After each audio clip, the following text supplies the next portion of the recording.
All right, greetings, adventurers, and welcome to GrowedUpGeek Gaming, your home for narrative and roleplay Dungeons and Dragons 5th edition live play campaigns here on Twitch. It is Tuesday night, so we present our persistent long-term political intrigue campaign, Eberron Tranquility's Twilight. We are here tonight for episode 11. Before we get to that, we'll meet everybody, we'll do a quick recap, and then we will jump right in as we get closer and closer to our big season finale. I'll start. Manny at GrowedUpGeek on your social medias, Twitter, Twitch, Instagram, and YouTube. If you like what we do here, feel free to give us a like, follow, subscribe, high five, handshake, whatever it is on your platform of choice to show your affirmation. We really appreciate it. We are here live Tuesday and Wednesday nights, 7 p.m. Eastern Time for our two campaigns. And the videos end up the following Monday and Tuesday afternoons on YouTube. Give us a subscribe over there, please. All right, now that that's out of the way, let us meet our amazing Tuesday cast. They are in the middle of infiltrating a terrorist-occupied city. And spoiler alert, they are going to split the party for some one-on-one shenanigans that we cannot wait to get to. Let us start with our investigator, who has his task in splitting the party is going to investigate the manor of the kidnapped countess and maybe check out their boy Cass, the changeling fixer. Dustin, tell us about Rel. My name's Dustin. I'm playing a character named Rel. He is a dragon-marked human of the House of Making. So he is he's magically gifted at tinkering and like crafting and putting things together and stuff. And he's used these skills to make himself a gun and a pistol. And he likes to investigate crimes and stuff like that. But right now he's kind of wrapped up in some political shenanigans that he's not really happy about. But, you know, it's gotta do what you gotta do. He's going to smooth his way into a manor house and maybe at least check on his boy. You going to check on him, or are you just going to kind of scope out the house? I don't know. Okay, we'll see. All right, awesome. Let us go next door to our resident gnome, most likely DM punching bag thus far. Plays a wizard. It's kind of how it goes. And whose task is to what? Check on the missing, like all the houses that have been seized and see what's going on with that, yeah? Yep, he's going to be checking on that and also trying to stir up a little trouble himself. But yeah, I'm playing Kai Sidious. He is a Order of Scribes gnome wizard. So while he has been the punching bag to this point, he now has a feat that allows him to Misty Step and use spell slots for Misty Step, and he has a magic item that allows him to Misty Step. So he says no more punching bag. He is getting the hell out of it. Yeah. So I'm excited for this season. I love you. Gotta go. Bye. Boom. Yep. Awesome. All right. Flametongue, you're gonna hit there. Yep. There's gonna be nothing there. All right. Let us move upstairs from there to our celestial warlock, protector of the rest of the party, who has been sent on a shopping trip to check in to see if they can find supplies for whatever the next move is. Tenta, tell us about Masaow. My name is Masaow in the game, I'm Tenta. I'm playing Masaow, and he is a warlock that is basically a messiah of Caius that is trying to bring in new worshippers and hopefully to one day summon Caius. And he's kind of caught up in all of this, and he knows that the three people that he traveled with are the heralds and the key to achieving his ultimate goal. So he's basically aligned with them and given them his loyalty and protection as much as he can possibly provide as a weird worm warlock. There you go. Emphasis on weird. All right. Let us slide over to the opposite of the weird worm warlock. Well, sort of. You're weird in your own way. It was hard to say, huh? Yeah. Our Goliath Paladin, devotee of the Silver Flame, whose task is to kind of look in on the temples after the Swords of Liberty revealed that one of their kind of big platforms is no gods. So you can imagine how that's going to go. Nick, tell us about Flametongue. My name's Nick. Play Flametongue, Paladin, Battle Medic, Battle Before Medic. And Meat Shield. Hopefully can soak up some of the damage dealt out to the more fragile party members. And I've had way too much coffee today. Cool. I just want to fight stuff. Yeah. All right. Awesome. So, yes, that is our amazing cast, and we will see them actually individually out in the wild doing their own thing without the safety net of the rest of the party. So that should be fun to watch one person train wreck while the other three just go. So stay tuned for that. All right, last time, the party, having left Drumkeep via secret passageway and found their way out to the middle of kind of the field, a little bit far off the road, they encountered an Orion driver, merchant who'd been sick, being chased down by Swords of Liberty, apparently for sport. And in the process, the party took care of the Swords of Liberty, and he got sick, yeah? All the tentacles and everything? He exploded with tentacles and attacked the party. Okay. Yeah. And, It was the mushroom. It's a fungus thing. yes, It's fungus, right? It was awesome. from the Underdark. Yes. Okay. Cordyceps. Yes. Yes. To the quarter. Yeah. So yes, so pay attention. That might come up later. All right. After that, trying to be merciful, much to their chagrin, turned out they had to kill him anyway. They finished their way to Xandrar, the Swords of Liberty occupied city at the northeast end of Breland, as far away from the capital and the watchful eye of the king and his forces as possible.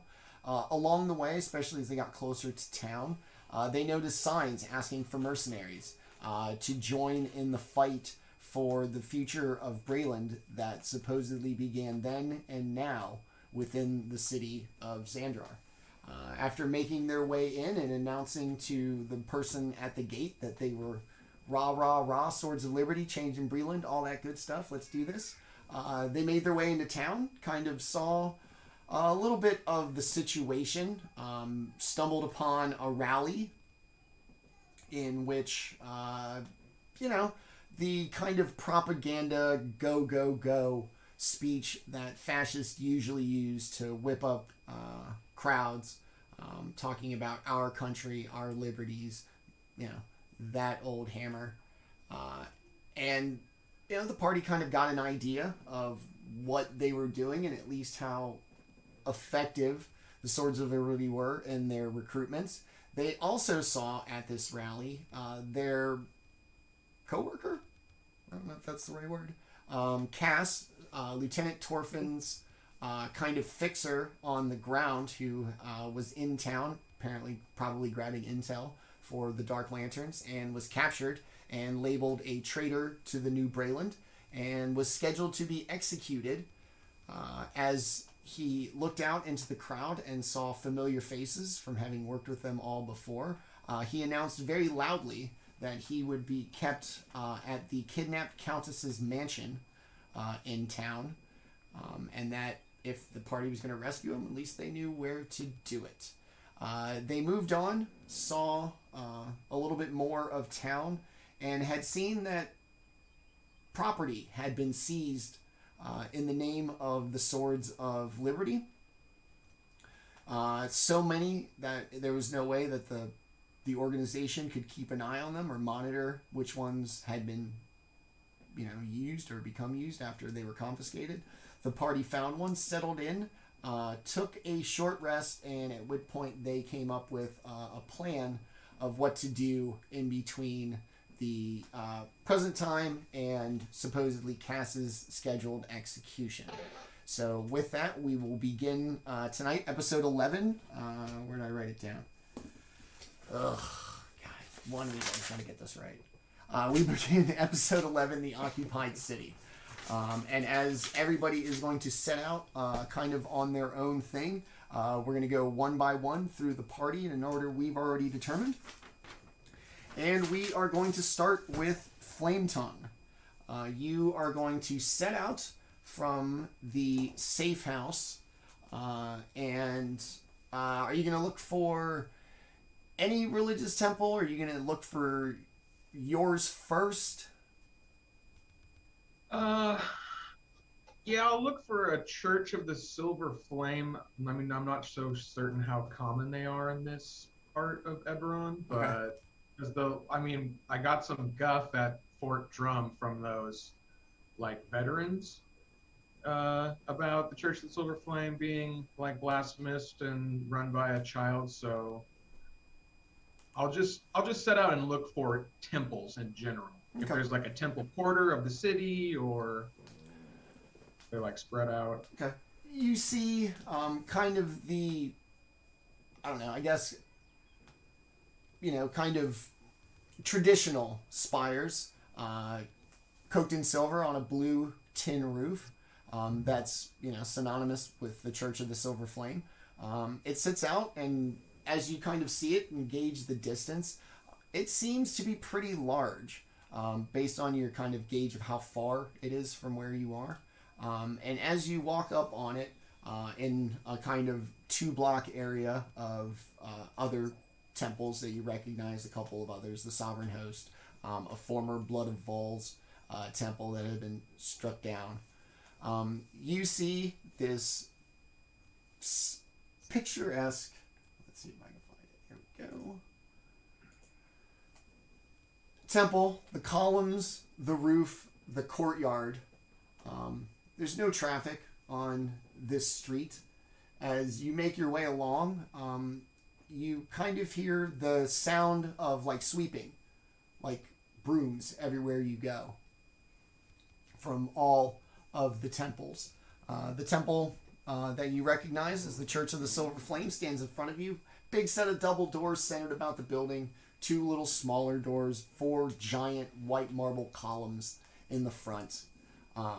And the same thing, echoing from inside, you can hear this sound that sounds like a broom sweeping. Spring cleaning. What would you like to do? I will go inside. Okay. Oops. See what all those loud sweepings about, all right? Keep it down. It's a temple. Shh. Show some respect. All right. You make your way in. The large, like, eternal flame that burns in every single temple is extinguished. It doesn't have any of the smoke or anything to say that it has been burning recently, if at all. And then along the walls, the usual stained glass windows depicting all kinds of historic events, the fight with demons, the birth of the Silver Flame, pictures of all of the voices of the flame throughout history, or at least some of the more famous ones, all smashed, broken glass everywhere.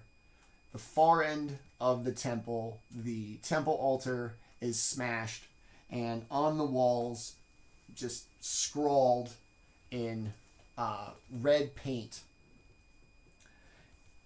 "The gods cannot help you. You must help yourselves."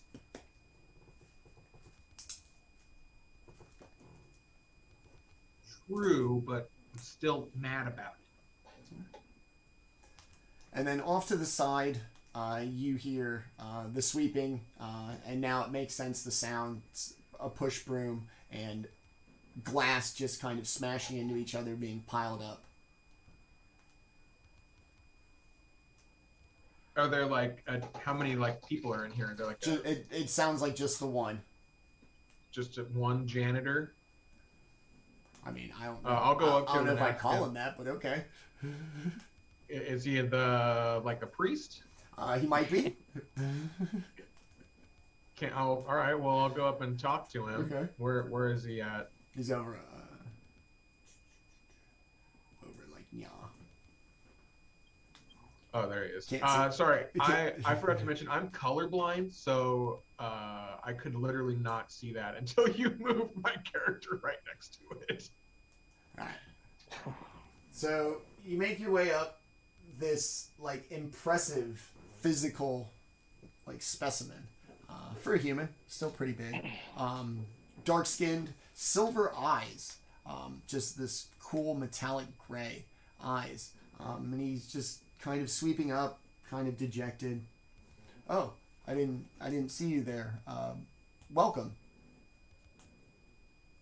What happened here? He looks around. Who did this? The Swords of Liberty. They have this anti-faith stance that they've just come in here and smashed all the temples and stolen our holy relics. We don't have our flame from Flame Keep anymore to light How did they extinguish the flame? Just with regular water? water.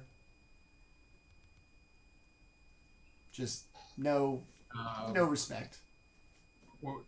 Was there a specific like person that was in charge of doing this? Was it just foot soldiers? It was a bunch of them. They came in pretending to be beggars, asking for healing, and before I knew it, they had me and just walked in, poured water on it, smashed the altar, stole the Everflame, beat me up, Your old Kansas City shuffle. and then smashed all the windows. What artifacts did they take? The Everflame, the flame that we use, that we get from Flame Keep and Frame to light our fire, that we all share the same fire from home. Wonder what they want with that. And you said all the temples are like this, or just specifically the Silver Flame? It's hard being a foreign faith here. You know, the princess is a recent convert, and we hope that the people here can appreciate that one of their own may have the points of view of others. But the Swords of Liberty, they don't care. It's us. It's every temple.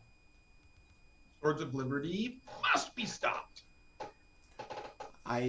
Well, this makes Flametongue very angry.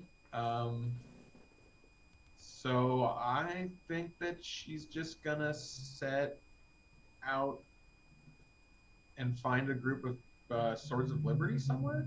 Okay. Question them. He, Vigorously question them. as he sweeps up, he kind of looks. My biggest worry with the Swords of Liberty is that with the princess living in Thrain and this happening, I worry for the princess's safety that this kind of desecration of a holy site might cause trouble with the homeland. There's already strained relations, I feel. People fear what they don't understand or what is not their own. We fight for good. We've slain demons, and we are a reminder of nothing else than just to be good and to fight evil. Seems like a message that should be universal, but because we come from a foreign country and we're the national religion, it just doesn't work. Well, the cause of good and righteousness and justice must be upheld. The swords of liberty Amen. must be taken down. Amen. Is the princess in the city right now? She has probably returned to Flamekeep after the wedding. She'd been living there for some months, and from what I hear back home, she's quite the devotee to our faith, and I'm sure she would not be away for long. I would imagine she has returned to Thrain. All right, well, I don't really think there's much more information I can gather from this guy. Okay. I'll give him some gold to try to help him rebuild the temple a little bit. Okay. I think I have, I'll give him 50 gold. Ooh, very generous of you. Yeah. Do you have like anything that symbolizes the faith on you, like on you? My sword Okay. has the two symbols on either end of the pommel. Okay. Thank you, sister. I really appreciate, you know, a devotee here in this foreign land. We do not mean any harm, and I appreciate.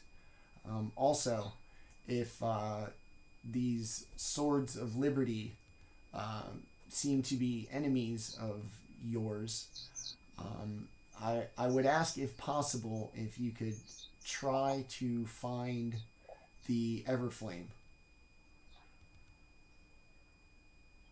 I will indeed find the Everflame.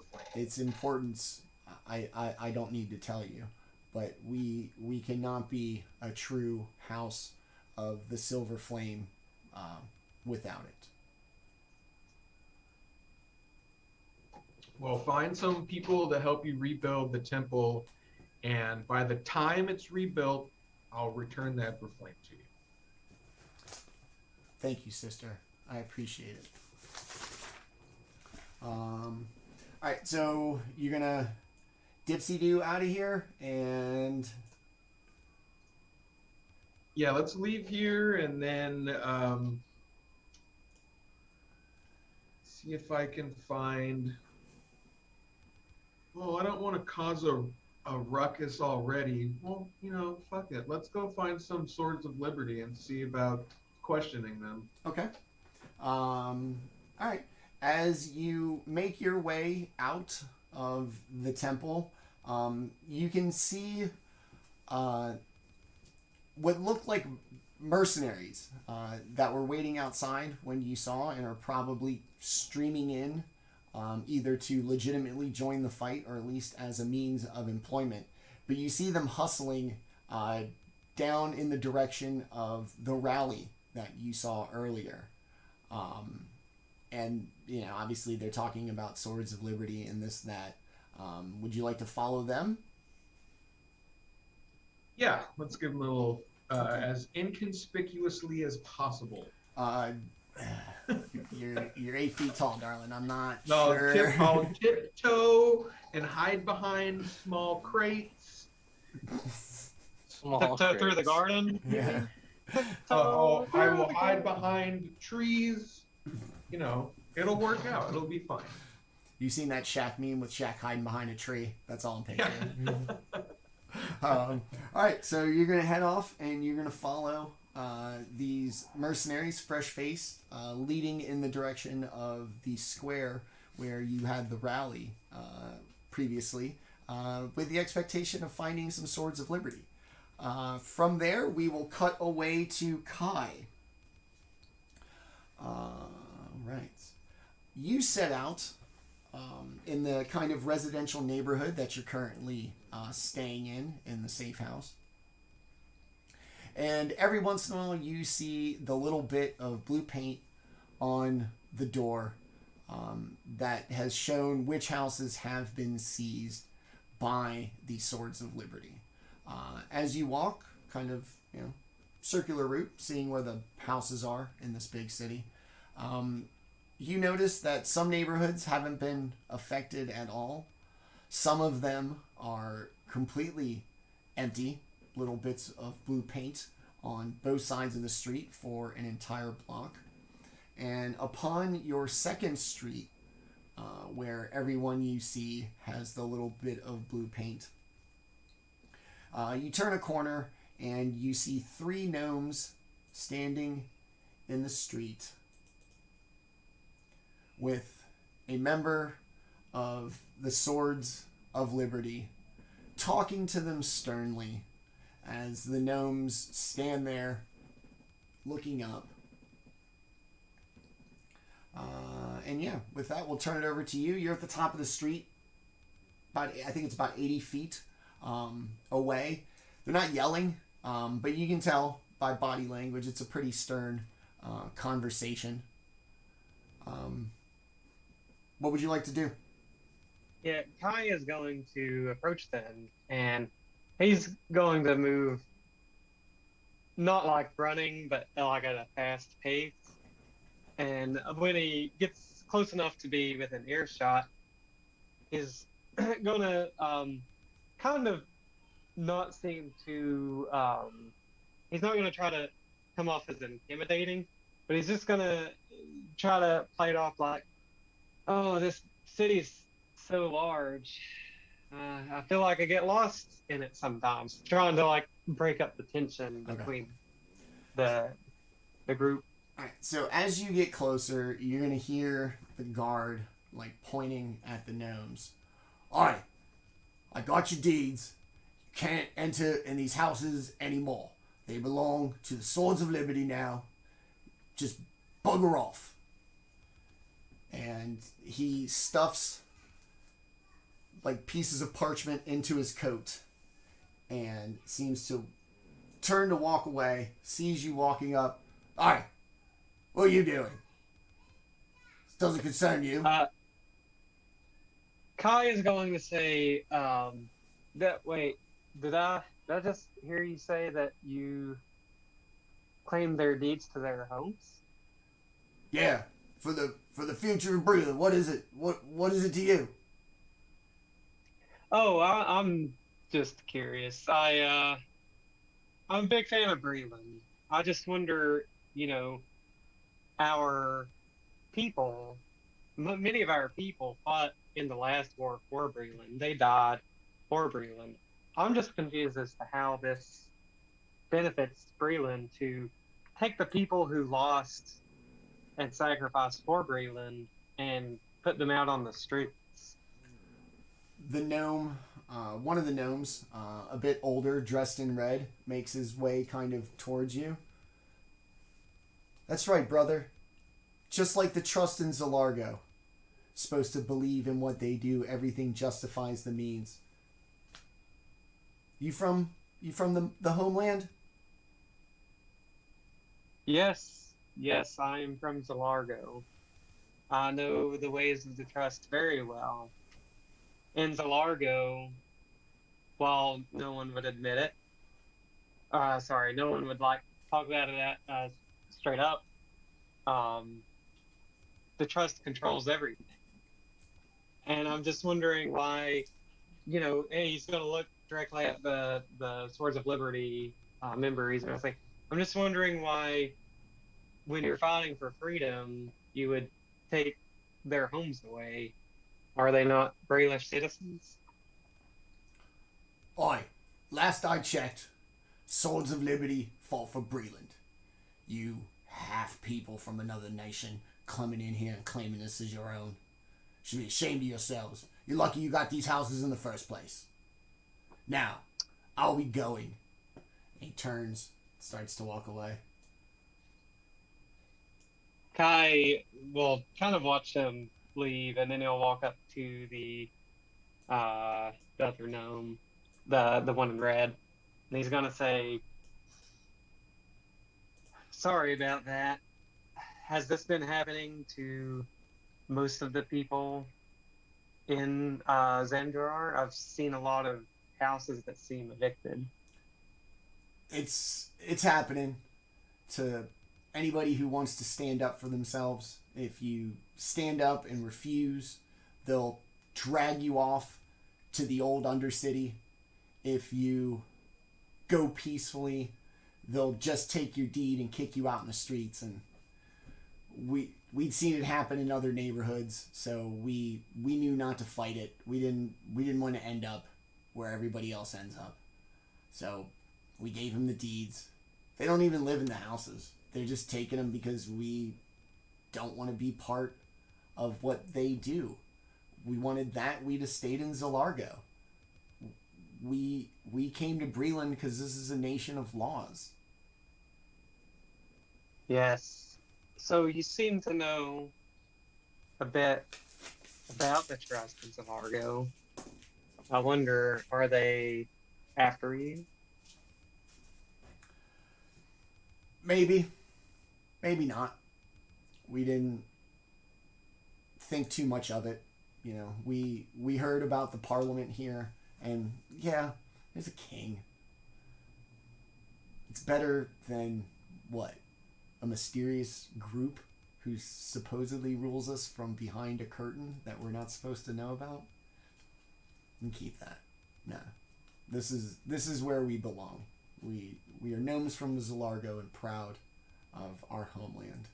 But we can't live there.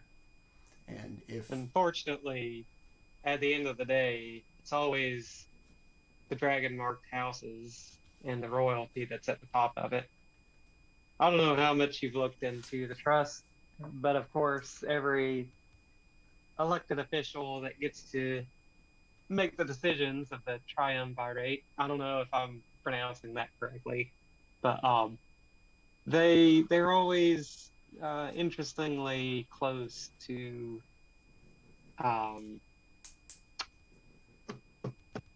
the scribes house, Dragonmark house. What's their name again? I've looked this name up like a million times. Anyways, the Dragonmark house is scribing. That's what I'm gonna say. So I feel in Breland it's much the same.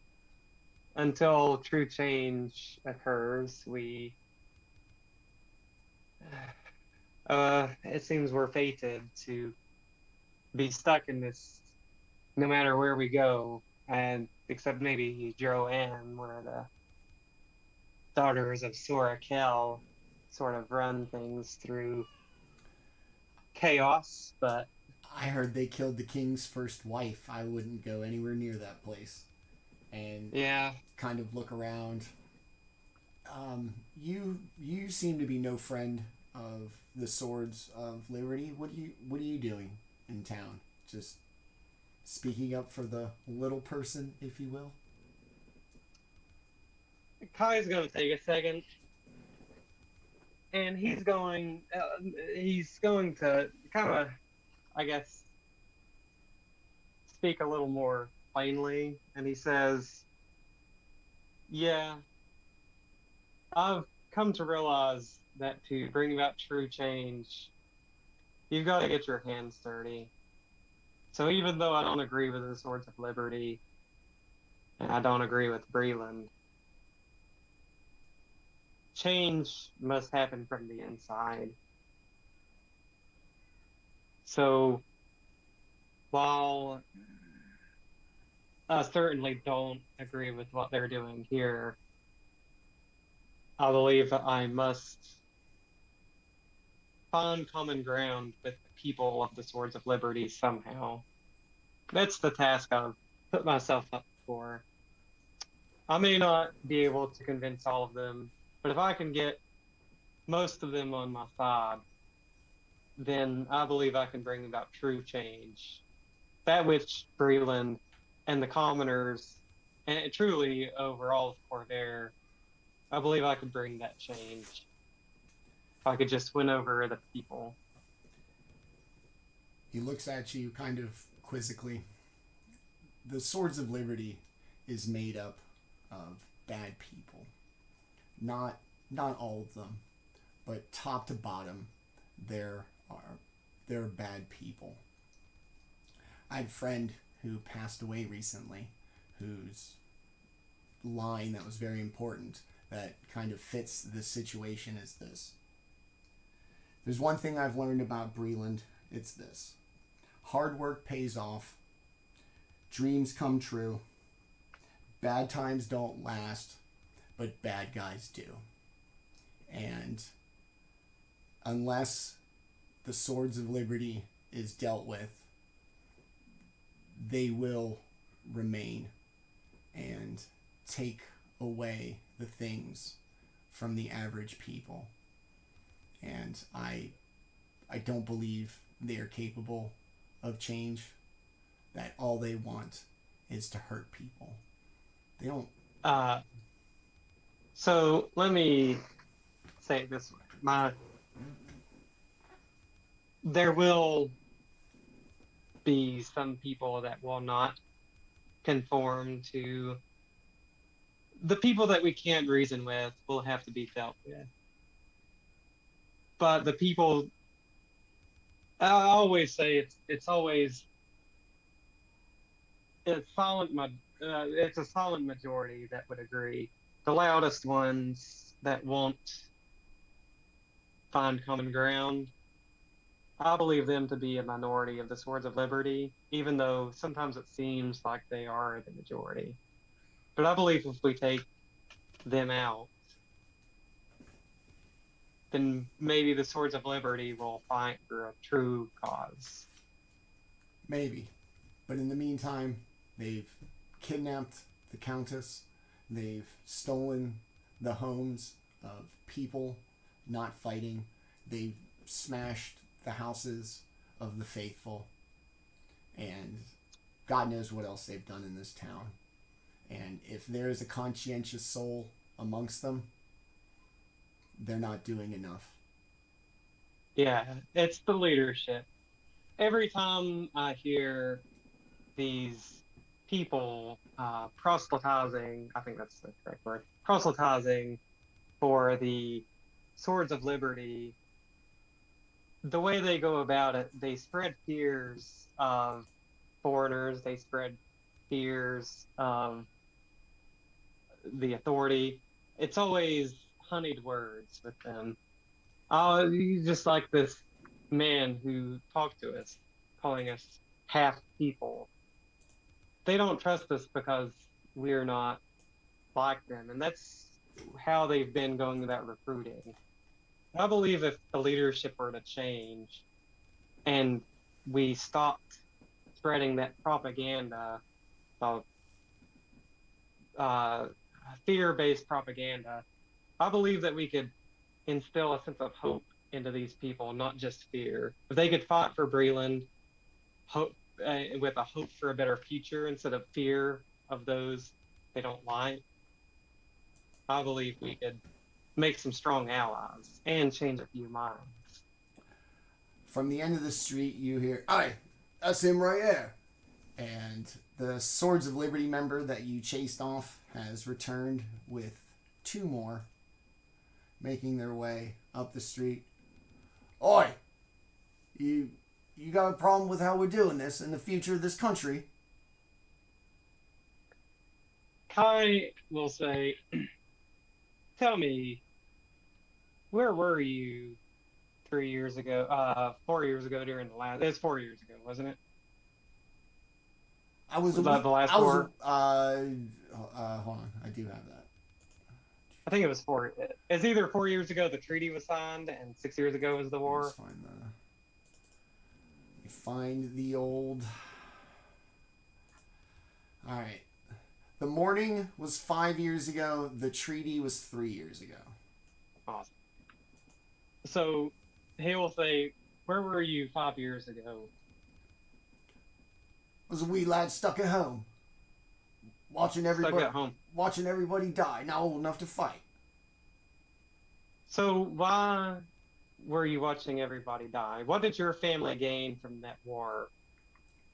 Hey, I ain't here to answer your questions. Move along. Unless you. Don't get. He's gonna speak a little louder, like kind of speak over him. Don't get me wrong. The king caused this.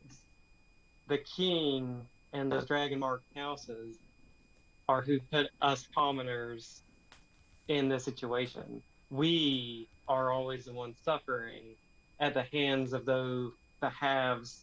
We're the have-nots. Roll me a persuasion check.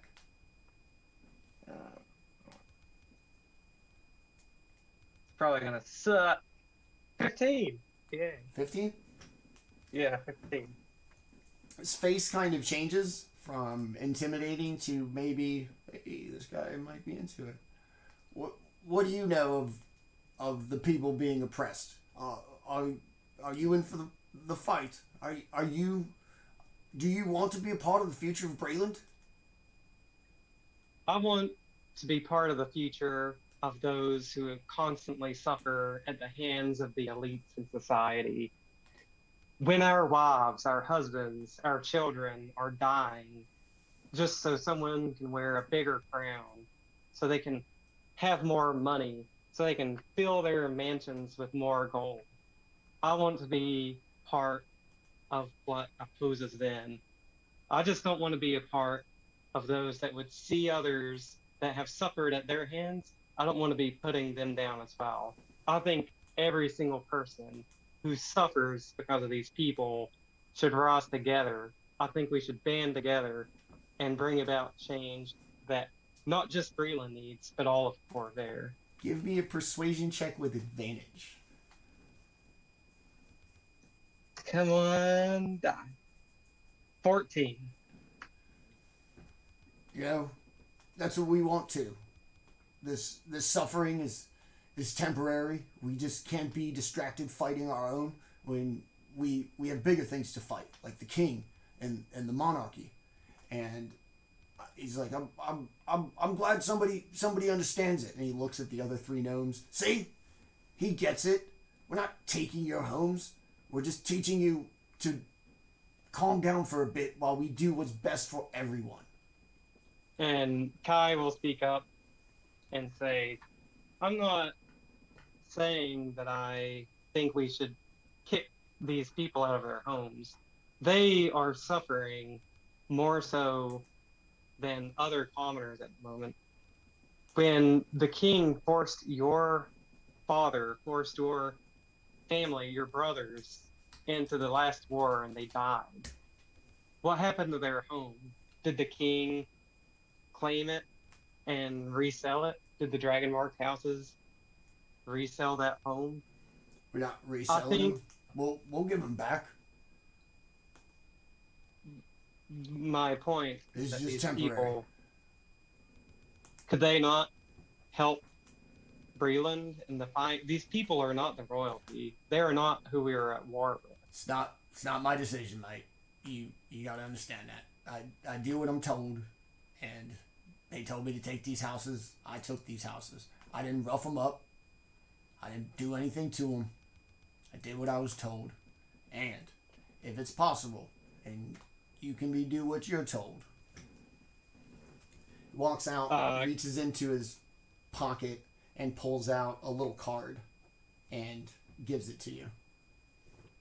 Kyle will take it and he'll reply saying, I understand you're just doing your job. My issue is there seems to be a lot of things that I think the Swords of Liberty is made up of a bunch of people who desperately want change, just like I do. My thing is that I think maybe the person making decisions may be making bad decisions. When we see Thrain, who we were just at war with 3 years ago to the north, we have the creatures, these mutant monsters from the Mornland to the east. Solargo, a country who just sided with Breland, 60 years into the war, they'll side with anyone who they think they could gain financially from. And then we have Droam to the west, who's full of warlords, the daughters of Sorakel, who would love to take from Breland. I feel like while we're at war with each other, these countries will see that weakness. The last war will erupt again, and your wife, your child, or your husband Not just will be put back in that cycle of death. You want your child to see you go right off to your death? I think what we need to do is find out why we're doing these things. I feel like a leader who won't even show their face, who hides behind a mask and then a name of the Red Owl. I don't think that's good leadership. And I think that you and all of us need to find someone who can lead with that true vision, who can bring about the change, not just throw us into another last war. You know what, mate? I got somebody I would like you to meet. You got some time? We got a meeting down the road, and there's definitely somebody I'd like you to meet. Of course. Awesome. And he's gonna look at the other three gnomes. Hey, booger off, you three. Come on, mate. It's just down the street. And they're all gonna kind of turn a little contented. Kind of, they've done well. They've reached somebody, or at least found apparently a like-minded soul. And they get to kind of talking as they walk along. Are you gonna just fall in with them and follow them? Yeah, and okay. Kai's always kind of suspicious of people, so he's not going to make it look like he's ready to cast a spell or anything. But that chalk, he's going to be ready to misty step if he needs to. Okay. Like, he doesn't think these people mean him any harm, but he knows that he's kind of talking bad about the Red Owl, and he is not wanting to be captured. So. They drop the tough guy, like, enforcer mob facade, and as you walk along, you realize that they're essentially kids. They don't know their ass from their elbow. They might not even know, like, really what the Swords of Liberty believe. They're just young and impressionable and get a little feeling of power. But they don't seem like true believers. And more than anything, your rational and kind of large vocabulary explanation went, for the most part, over their heads. But they recognize you as somebody who seems to know what they're talking about. So they all seem kind of proud to, like, kind of show you off and listen intently as you talk along the way. And you see this gathering of people and what appears to be today's stream of mercenaries making their way. And after a couple minutes, you realize you were making your way to the same kind of city square as the rally from the day before. All right. With that, we will cut to Masaow, who has set out about to find supplies and see what's going on. Hold on, waiting for it to load, sorry. It's okay. All right.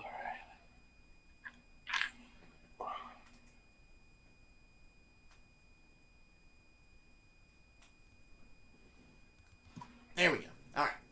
Sweet. You make your way down, like, kind of the market district of Xandrar. Everything seems to be boarded up. And you come to these last four buildings. These are the only ones that don't appear like boarded up or abandoned. But you do notice all of the windows on every single one of these four buildings has been smashed. Oh, really? Like I said, there are four buildings. You can go to any of them as you'd like. I don't have a mouse. Can you aid me with that? Yeah. I'd like to go to the one on the bottom, right? Yeah? Yeah, Okay. perfect. All right. You get to the door. It's not closed all the way. And even if it was, the window in the door has been smashed out. Okay. Inside, smashed, very nice, ornate wooden desk. A bunch of crates broken, flour sacks slashed, and large, what appear to be huge casks of wine smashed out with wine spilled out on the floor. The entire place looks like it's basically been tossed. All right, I'll look around a little bit. Okay. See what if I can't find anything. In all of the crates that are smashed open, it looks like food products were in them. Anything that's left has been left for a while, uncovered, no longer preserved, so it started to rot. It would smell bad to most people. I don't know Masaow's feeling on like rotten produce and rotten meat. Smells fine to him. Okay, figured. Nothing wrong there. And everything, as you go from crate to crate and see, the broken casks of wine,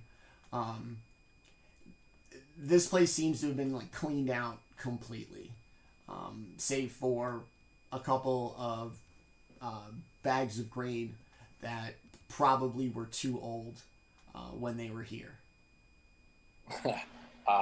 Okay. Well, then I will abandon this building and go to the one adjacent to it. Across the street? Yeah. Okay. Take a look-see. You make your way in. This time from the outside, there are bars on the windows. The glass is still smashed out, but it's not accessible. Same thing with the window on the door. And as you walk in, this appeared to be like a weapons, maybe a blacksmith's storefront. Most of the weapon racks are empty.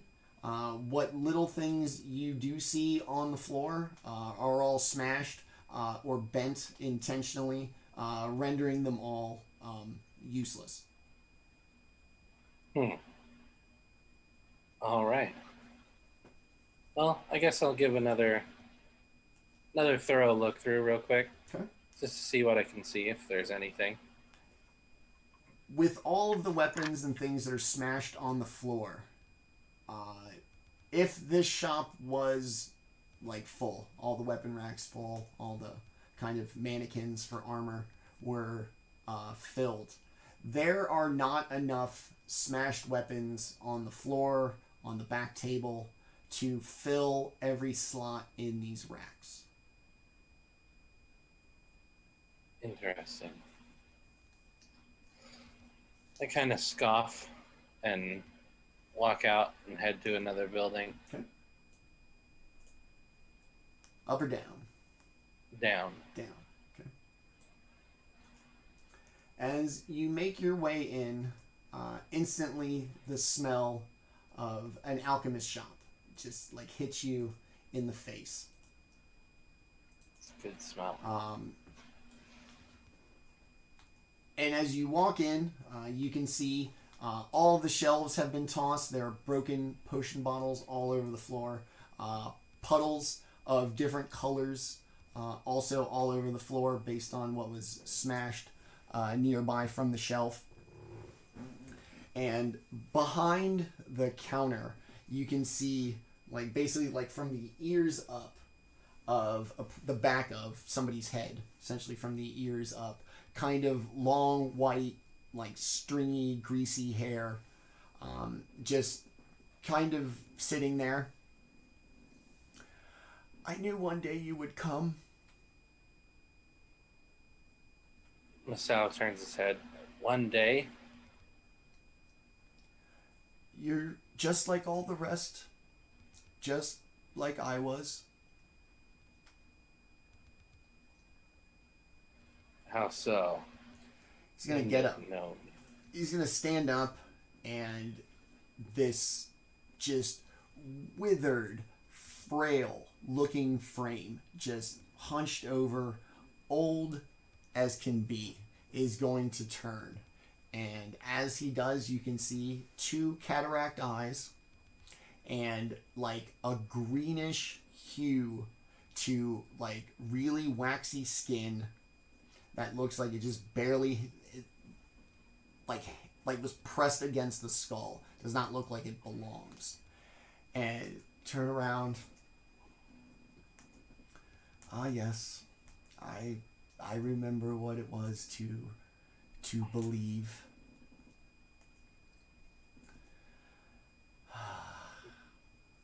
Believe? What do you mean? In the coming and bringing about the prophecy,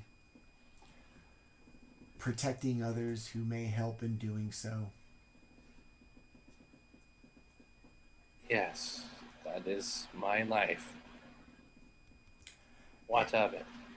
And as you look in his, like, just heavily cataract eyes, just looks like one big, giant, whatever the white part of your eye is. What's the white part of your eye? Solera? No idea. Cool. Whatever. Whatever the white pass. Yeah. Whatever the white part of your eye is, it looks just completely cataract over. You can barely see where the iris used to be. But as you look into them, instead of just being this white eye, it almost looks like a giant albino beetle goes from one side of the skull in the eye socket to the other, just along the eye. You see kind of the ridges and the odd little kind of outline of it as both eyes kind of glaze over and return to their cataract kind of state. You are a believer, a fellow of Caius, right? You must be. I have learned that this world is flawed, but strangely beautiful. And knowing that I was attempting to bring about its destruction after 200 years, it just, I couldn't deal with that burden any longer. You are too weak to fulfill the prophecy. The younger me would have agreed. The older you thinks that your strength is increased by not allowing the prophecy. Is that what I'm gathering? My strength comes from my task in the prophecy, not the goal of it. What is your task? Protecting of those who believe in something. Something. Not Caius in specific, but something. Belief. You've become some sort of neutral cleric. I will still speak to the awesome and surely world-ending power of Caius. I will do nothing to bring about his return. And in speaking highly of him, I show my devotion. I praise him. And I attempt to bring others into his service. But my devotion ends the second he appears, at which point I will no longer be devoted. I will be dead. And you will be undead. I cannot praise him while dead. And I feel that is the true nature of our existence. Yes. Your fate is not mine, though. I will bring about the return of Caius, and I will watch this world right. I knew you would say that. I knew that all this was to transpire on this day. And in fact, you're a little early. I thought you'd take a little bit. But here you are. I know that I cannot stop you. For I know that your devotion is true and that you will not allow yourself to be stopped. I also know where you intend to go next. Do you now? Now you know my motives. You see this city and this gathering of feeble minds, thirsty and desperate for leadership and personality. And you see this as a ripe ground to spread his word. This is true. Very true. I will have many, many more followers, bringing me ever closer to the dawn. Every day, they begin riling up these simple minds that you wish to infect. If you truly want to win your converts, go now to the town square, speak to the gathering masses, praise him, show your devotion, and let his will be done. I will. I shall. And turn to walk off. Before you go, he's going to reach into his pocket. This is enough for 4. It's going to give you like one big flask. I cannot let a brother in belief leave without what little help I may offer. Take these, give them to your heralds, use it on yourself. Continue in your service until the dawn breaks in your mind and you find other ways to serve him. And he's going to give you 4 potions of greater healing. Heck yeah. 4 potions of greater healing.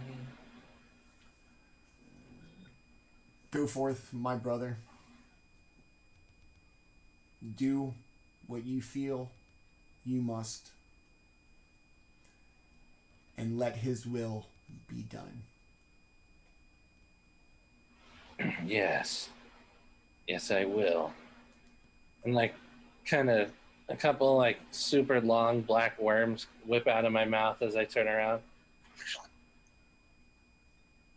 Start walking away. He's going to straighten his posture from this hunched, frail, like kind of just old being. And he's going to straighten up, and as he does, the years are just going to kind of melt away, and you're going to see a spring Eladrin. Same features, probably what he was in his younger days. Let his will be done. And he's going to burst into like a million dragonflies. Bzzz. And it's going to fly out through like the broken windows and everything. And just off into the streets. Wow. That is something I must learn to do. Right. And I will change my face to who have I seen that would be advantageous right now? I'll just go schmo, just like the face of somebody that looked like that stood out to me. Maybe not as attractive, but as unique. Okay. So just a schmo, but so my long white hair just goes into short brown hair, and I have very plain features on, and my robe turns to like a burnt orange, Okay. and I walk back into town. Okay. All right. High fashion. Hella high fashion. On George R.R. Martin. that note, we will cut to Rel. You have set out from the house just down one of the main avenues to one of the largest single houses in town. That was kind of pointed out to you, I believe, by somebody along the way. Outside, there appear to be... Oh, cool. I don't know how that worked, but... There appear to be two Swords of Liberty. The house is very nice. You can see kind of banners hanging from the porch. You're guessing the kind of flag of the city. A flag denoting House Iroreski, that of the Countess. And two kind of lackadaisical Swords of Liberty, just kind of back up against the wall, leaning up, flanking this door.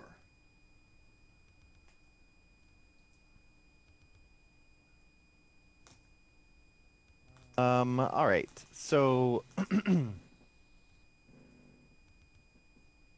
it's like got a stone wall around it or something? It's got a fence, like from the front wall of the house, like kind of surrounding the property.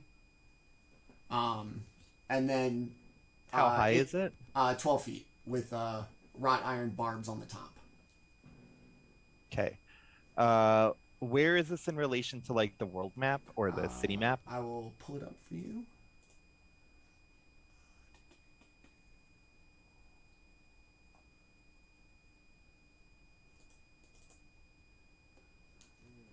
It's going to be number 7 on the map, so right down here.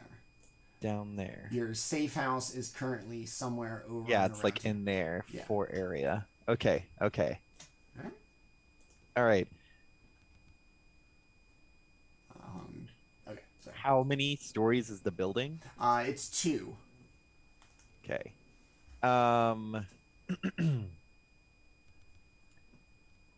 And there are just 2 guards in the front? Yeah, they don't seem too with it.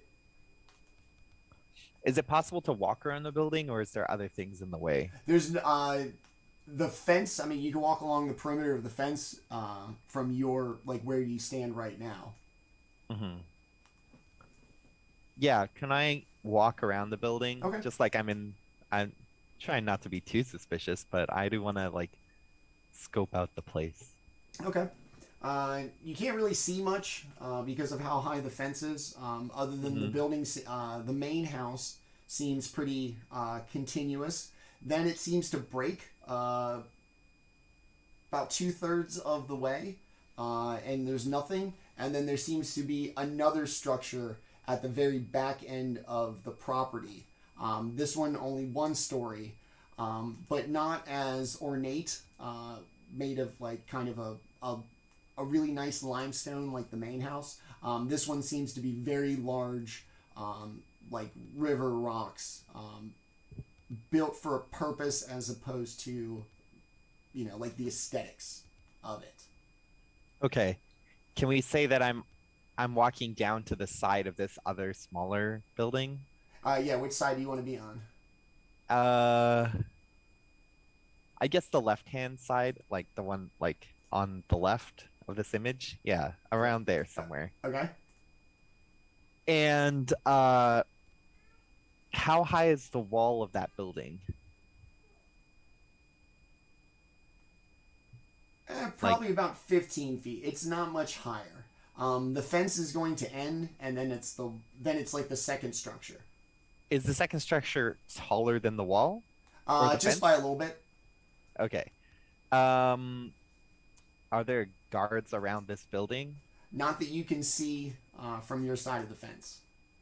What time of day is it? Would you take a short rest? Yeah. Oh, yeah, I think so. No. Did you just, Yeah, we took a short rest. Oh, okay. So morning, short rest, like afternoon, late afternoonish, happy hour. Oh, that's right. It is late afternoon because that's why we decided to do this. Okay. The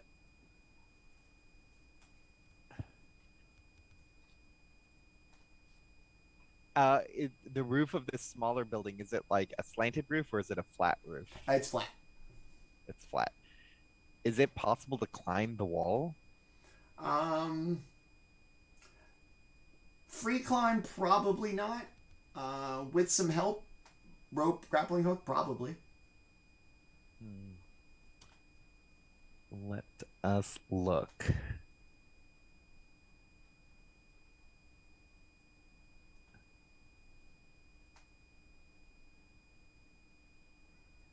Okay. I'm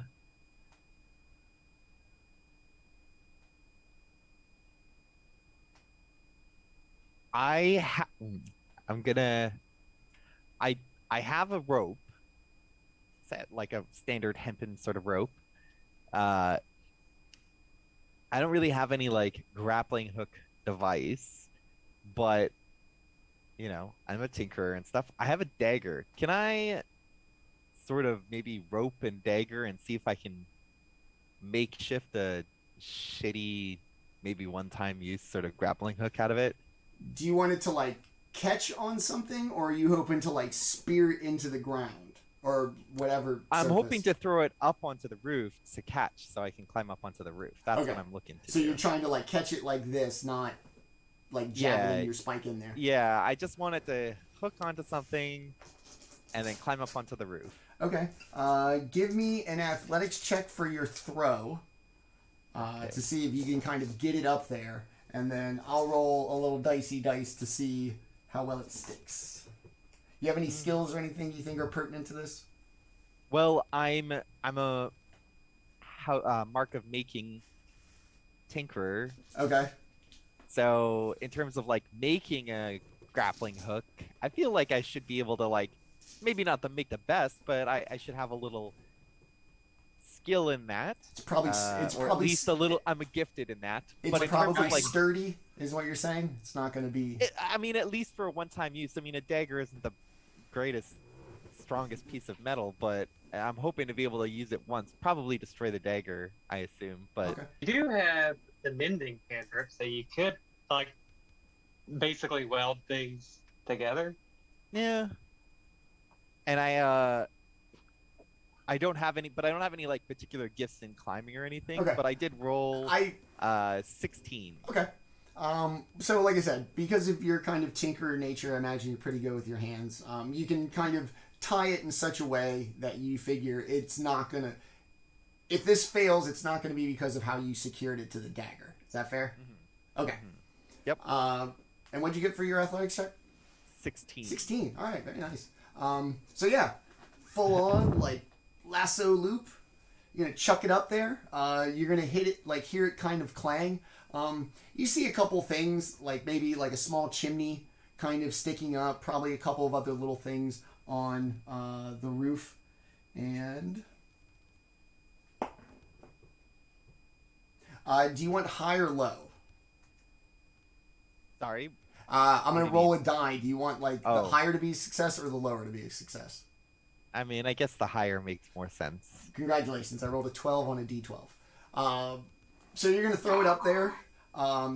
You're gonna get it like right between like what looks like a small little chimney and maybe something else stick up. You're gonna slowly pull on it and kind of. Can I look around, just make sure nobody's like watching me? From this side of the fence, you're good. Yeah. Okay. Or at least I feel like I'm good. Okay. All right. Yeah. If it seems secure, I would like to be stealthy and try and get up onto the roof. I'm gonna lay low on the roof so that I'm not like poking up out of this flat roof. Okay. Alright, you're gonna disappear. That's unfortunate. Okay. We're gonna put you up. We're gonna put you up over here.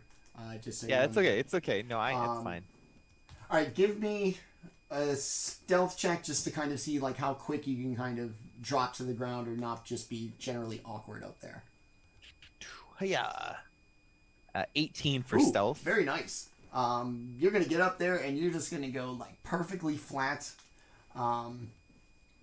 Down in the kind of courtyard, the gap between the big house and the building you're currently in, or on top of, sorry. Mm-hmm.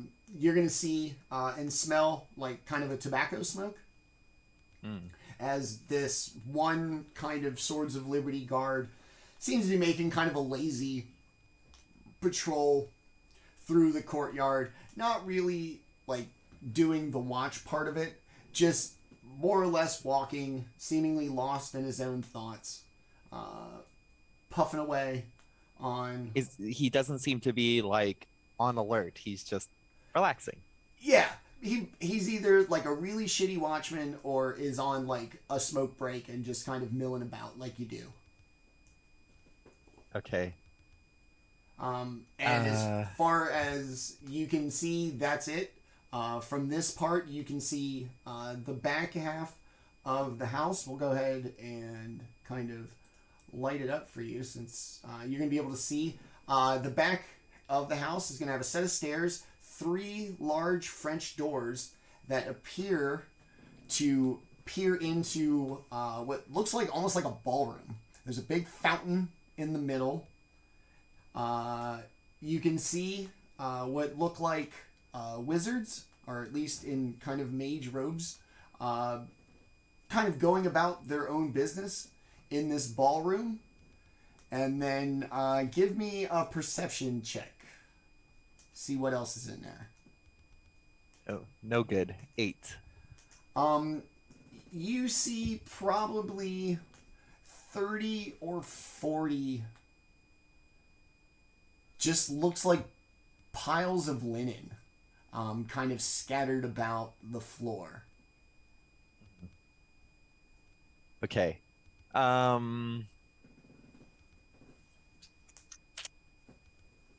Let's see. Is the roof I'm on stone? Yes. This building feels very sturdy. Is there anything else on this roof, or is it just like nobody's supposed to be up here? Like, is there like a open door sort of a hatch or something? No. All you can really see are a couple of little things that look like maybe plumbing pipes, and then there's a chimney about from your perspective to the far end, about a third of the entire building from you. There is what appears to be like a little chimney, and then about the same distance from the other side. So okay, can I basically about here and here. Yeah, that's okay. I'm gonna grab my dagger and my rope and put it away. And okay. Do you want high or low again to see if the dagger was damaged? Oh, I'll do high. All right. You see, it's a little nicked, maybe a slight little curve in a portion of one side of the blade, but otherwise perfectly functionable. May even be a little more lethal with that little squiggle. If you really just want to get in there, won't be like a clean wound. Be like a little jigger in there. So just keep that in mind if you want to get extra, like stabby. Okay. Extra stabby. Now I know that D&D is not really fitted for this. Can you like knock somebody out? Can you like is that, or do I have to like contest their hit points? Because obviously all you need is like 20 hit points, and then I can't do 20 hit points in one attack. Like, I'm just curious about how that works. How do you want to do it? Style or I mean, is he wearing a helmet or anything? No. The kind of traditional cloak. I mean, I'm not even the strongest guy, so I mean, it would probably be a strength contest. I mean, like, You want to just jump on him whack and see somebody. if you can knock him out by falling Well, falling from the roof on him? I don't like. It's just one of those things where it's like how people are knocked out in movies isn't actually how people get knocked out in real life. You know, when you knock somebody out, they're usually only out for a minute at most. Yeah, not even sometimes. Whereas in movies and in video games, if you knock somebody out, they're out for like the rest of the campaign, so like hours. And you're like, if you're unconscious for an hour or two, you're dead. True. Like or you're not waking brain up. damage and everything. Coma. So I need to ask for the sake of the game what the rules are for this, because I don't want to break the rules, but I also want to see what I'm capable of doing. How much do you weigh? Oh, not much. I'm not very physically strong. I'm like You know what is strong? 145 Gravity. pounds. 145 pounds. I can relate. Yeah. He's like 5'8". Like he's If I jumped off of a building, myself, onto somebody, I could probably, if not knock them entirely unconscious, knock the fucking wind out of them like nobody was business. I weigh 145 pounds, and if I fell off a roof on somebody... Well, that's the idea. Like, if I get a jump on him, like, yeah, I should be able to, take him out or something. I don't want it to be lethal, though.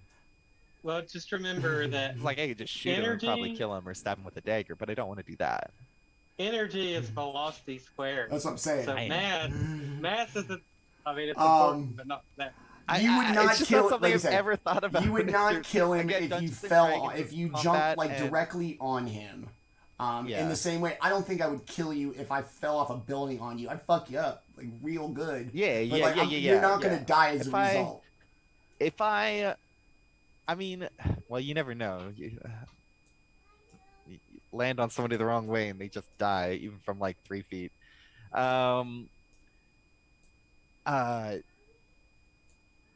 Okay, I'm going to.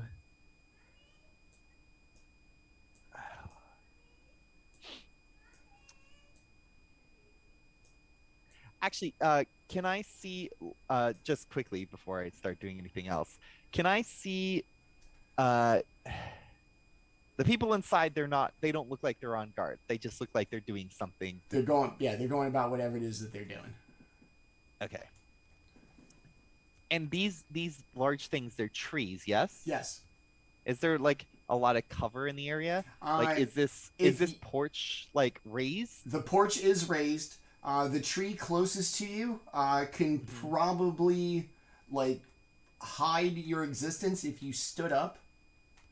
Right, if I stood behind it or something? Yeah, as long as you're kind of behind it, the tree's taller than you are on top of this building.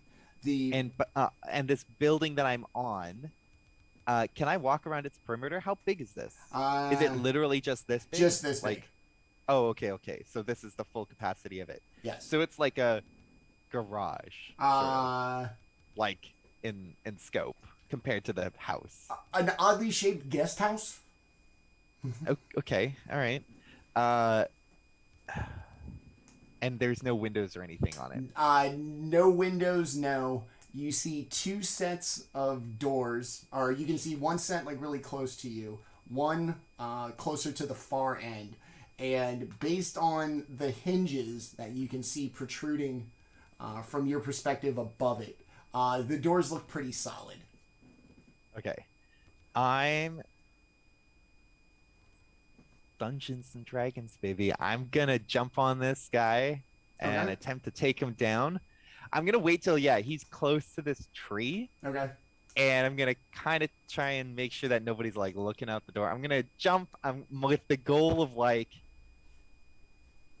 just like I don't know, like, maybe I'll hit him with the pummel of my dagger in the back of the head or something. Okay. I'm not that strong. I can't. I'm not gonna falling elbow on him. I'll break my friggin' arm.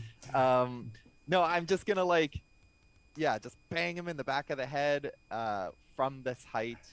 I'm kind of somewhat agile, so hopefully I'll absorb the fall. Okay. So, Yeah. Do- And I'm doing it. I'm doing it. Give me an attack roll to see like if you're gonna like jump off the building and like either miss by a ton or hit him, and then give me an acrobatics check to make sure you don't like break your ankle on the way down. Woohoo. Ankle first. Ooh, I probably broke my ankle. Oh, no. It's a 6. Oh no! But my attack is a 16. Okay. So you are going. Gun, you describe to me how you do this. He's basically going to be right where I have him on the map. Yeah, I mean, I'm just being a little wild. That sort of, investigator crazy moment. I'm like, this is my opportunity and I'm doing it. I'm going to land, or I'm going to jump and land, and like, assuming I hit him, yes? Yes, you do. You're Yeah, gonna, I like just with clock both him hands, like just right like- in the the like back of the neck and Full kind of weight. yeah. Yeah, just hit him and just like totally. I'm sure I somewhat concuss him and knock the wind out of him and just everything, and then land. And I don't know how bad you want that to be. Should I take some damage or? I'm gonna think about that. We're gonna take our break right now, mostly so I can figure that out. It is 8:38. We're gonna take about a 10-minute break. To everybody watching, thanks for watching. To our good friend, Hey Wilson, Dave, thanks for the support. Another sub, we really appreciate it, buddy. Glad to see you here tonight. So it is 8:38. 3 of the party have kind of succeeded, or at least gotten through their solo missions. We are in the tense one with Rel trying to break into the Countess's manor house. Mixed bag of success. We'll come back after I figure out how to do this. It is, like I said, 8:39. We'll take a 10-minute break. We'll be right back. Thanks to everybody watching. We hope to see everybody on the other side. Boom. Boom. All right. We are back from our break. Our courageous and maybe slightly foolhardy gunslinger has hopped off of a roof, tried to bop the lazy patrol or guy having a smoke, we don't know, out in the back. With a successful attack roll, he managed to knock the guard unconscious. With a less than successful acrobatics check for his landing, you are going to take... Ooh, you're going to take 4 bludgeoning damage from the fall. I'm dead. This is why Kai doesn't jump off of rooftops. You're going to take 4 bludgeoning damage from the fall, and your movement speed is going to be reduced by 10 feet. You kind of twisted an ankle. Nothing too catastrophic. You can still move. Just it's a little sore. You got a bum wheel. I didn't hear snap. Right. So I'm like, okay. Is he like on the ground? Yeah, you're gonna fall behind him, fall kind of awkwardly. He's just gonna fall like the strings were cut on a puppet, just down. So he's let's go ahead and zoom in here. You're gonna be basically right here. Let's shrink you down. With like his body kind of blocking yours as you lay on the ground, as well. Okay. I wish to. Well, what I'm gonna do is, I'm gonna drag him. If he's lying on the ground, and he's at the porch area, he'll totally not be visible unless somebody comes out, right? Unless somebody from where you both are right now, nobody can see you. There's not anybody standing like directly by any of the doors, which are big kind of French doors, a lot of glass. There's nobody else back here. Short of getting like in the view of the windows, like up on the porch, you're pretty well hidden. Okay. I'm going to drag his body. Okay. To here. Okay. And then I'm going to... He's wearing one of those Swords of Liberty cloaks, yes? Yes. Okay, I'm going to take that. Okay. Put it on. All right. I'm going full hitman here, and I'm gonna tie him up. Okay. Yeah. Yep. That's what I'm doing. Okay. So we'll go ahead and we'll leave him here. Let's go ahead and zip you out. And let's go ahead and give you a little Swords of Liberty dude token.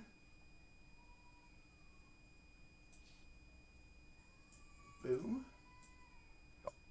Alright. So the one over your token right now, that will be new you. Yep. And yeah, I want to tie him up, okay. and then quickly search his pockets, see if he has any keys or anything like that. There is a set of keys on like a key ring with 2 different keys. Taking it. Okay. I'm gonna take off my hat too, and I'll shove that in my bag, and I'll put the hood up. Okay. As far as you keep your gun in a holster, or is it in your coat? I don't have my gun equipped right now. It's Okay. in my bag. Okay. So you put the cloak Right now, on. I'm effectively unarmed right now. Okay. But the cloak is going to be like my waistcoat. It's going to be pretty, body covering. The pants aren't really uniform. It's more of the cloak with the hood. So as far as you go, you appear just like any other Swords of Liberty. No, like I said, the gun was the thing I was worried about. Like if you had like out on the holster, that was going to stick out. But you doing your best to look just like homie. Yeah. Yeah, Okay. and I'm gonna shove some cloth in his mouth. Make sure, no yelling from him when he wakes up. Yep. Or at least for a bit, and he'll probably be able to get it out. I don't have any duct tape, so. And then once that's done, act natural. I'm gonna act casual. Nothing to see here. Oh, what a wonderful day. These are doors, yes? Yes. Do they have holes in them? This one does not. It is a solid steel door with what looks like a peephole, but one of those that you would like open and shut from the inside. From the inside. But it is a solid like steel door. You cannot see like through it. Is there a keyhole? There is a keyhole. Okay, I'm gonna check the other door first. Okay. I'm gonna speed walk over here. What's this? It is a much more of a barred solid steel door. Like it's a piece of steel with very large reinforced bars like welded to it for like kind of structural integrity to this door. Okay. Does it have a keyhole? It does. Does it look like either of the keys are gonna fit in this? They look like they both could. Okay. I'll try the keys. Okay. You got 2 keys. There's 2 doors. I'm gonna roll a die. You pick odd or even, and basically gonna decide if it's the right key or not. All right. Okay. All right. Go ahead. Odd. You put the key in. The one you choose. The door. I'm just gonna say it clicks to say that it unlocks. I'm not gonna go ahead and, if you don't want to open it, you know that this key works in this door. The key worked. Yes. Okay. I'm gonna open the door slowly. Okay. And just see what I see. Okay. If I see somebody, I'm gonna open the door as if I was supposed to open the door. Okay. You open the door, and as you do, it's heavy. Like you really have to maybe even like get both hands to kind of like pull it open. And the second it kind of cracks the door frame, you hear like 2 voices talking. Okay, I'm gonna stop opening the door. Okay. Yeah. I can hear voices. Yeah. Did they notice the door open? Or like shift a little? Probably because some sunlight probably poured in. They don't do anything about it, but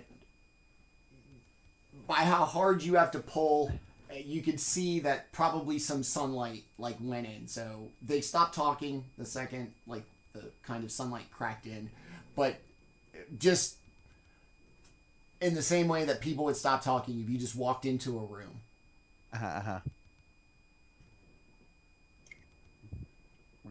I'm gonna do the voices stop? They do. Okay. I'm gonna like just make a sound of exasperation and be like, stupid door, and I'm gonna like start pushing it again. Okay. And then yeah, just like open the door. Yeah, mate, we know. You know, the princess's dungeon. And apparently she's too good to keep people in here, so the door's kind of tough. You just pull on it and it'll be fine. You'll get it open. I'm sorry. It's just been hard on all of us. Yeah, I'm starting to. I open it, and I'm like, ugh, you know, hey, I'm the new guy, and they're like, hey, watch out for the door. I didn't think it'd be this heavy though. Yeah, nobody really believes it. It's fine. So what are you here for? Did the owl send you? I was told to just come and check in on everything and investigate the area since I'm new here. You know, gotta get the lay of the land. Oh, they probably just sent you to check on the prisoners. Are you gonna make your way inside? Yeah, I'll just take a step in. Okay. So the larger one kind of steps forward. He was like, if the owl sent you, just let him know. We still got those 2 bodyguards and the traitor locked up here. And you can see him point to a changeling in one cell that's very clearly Cass, Torfin's fixer. And in the other one, as you kind of come in, these 2 inquisitors from House Madani make their way to the bars. Give me a perception check, please. Just 15. As you just kind of look as the guard points them out, you look at them and there is a definite glint of recognition that you can see. The face everybody makes when you see somebody unexpectedly that you recognize. Okay. They're the ones that I saw at the camp a while back, right? Is that what they're saying? Is that the recognition? Very nice. Yes, they are. Okay. But back when we argued with princes, right? Yes. And kings. Yes. Okay, cool. Yes. Yes, very nice. Okay, so Nicely done. I'm gonna do a quick scan. These like jail cell doors? Yes, Okay. Do they have keyholes? they do. Okay. Do I see keys hanging on a wall or on their person? I'm trying to be like super inspector, activate in detective mode. What's your passive perception? 15. You're gonna hear on the big one as he steps forward to kind of show you one cell and the other, like the jangling of keys, like on his hip. Okay. Now one of these guys is a big guy, and the other one's like a mage of some frail sort. guy. Yeah. Okay.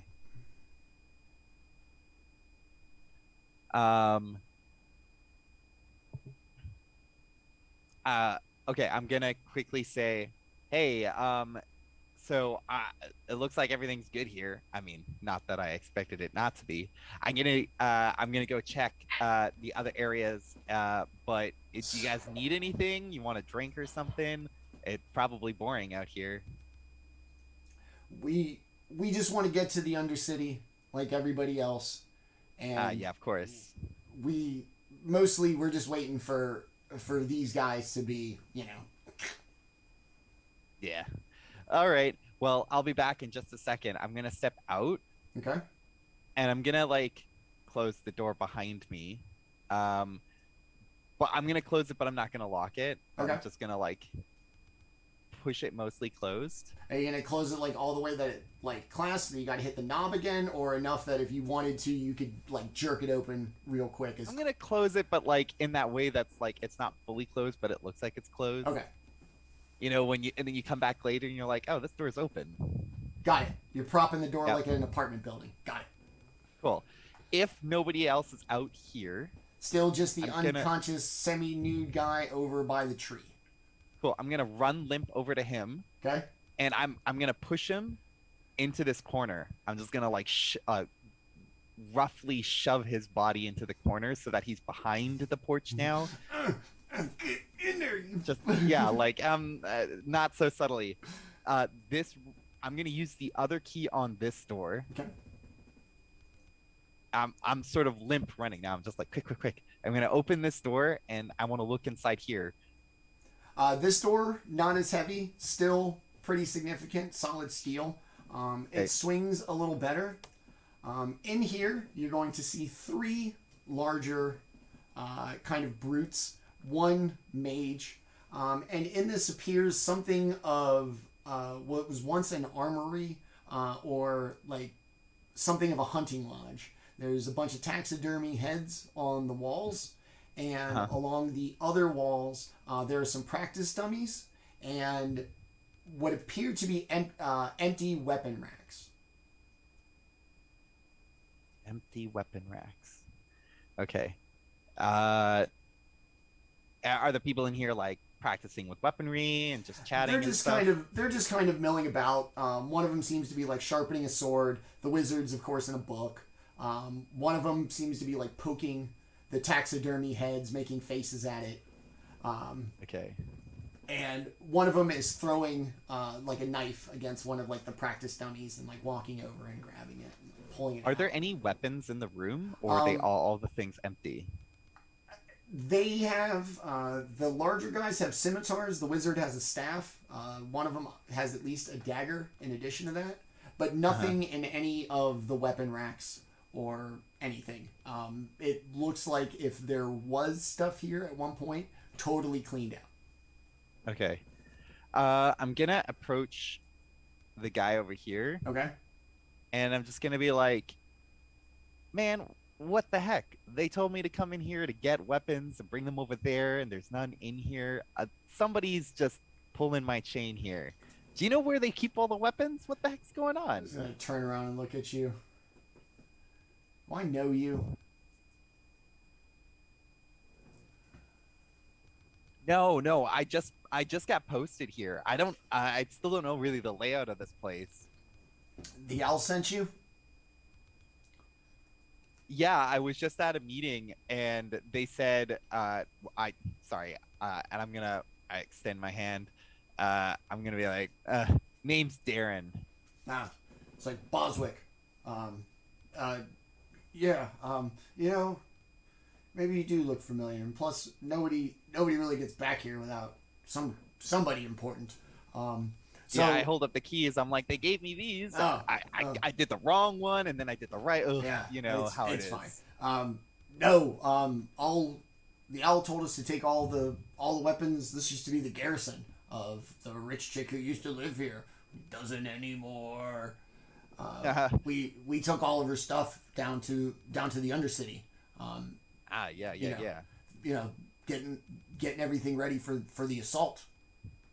See, this is why I don't like these things. If the Red Owl had told me, I wouldn't be here, because some stupid idiot who thinks like, oh, I know where everything is, clearly doesn't. It's probably just kind of the nature of this kind of operation. We can't have everybody knowing everything. It's too dangerous. People could be infiltrators. We don't know. Yeah, definitely. Well, all right. I'm gonna go back and figure out what I'm supposed to do. All right. And I'm gonna head out, and I'm gonna close the door behind me. Okay. I'm not sure how much this is gonna work. Okay.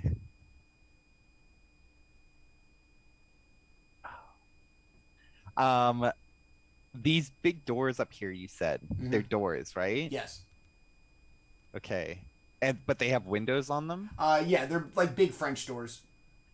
Okay. I should have asked. Okay. I'm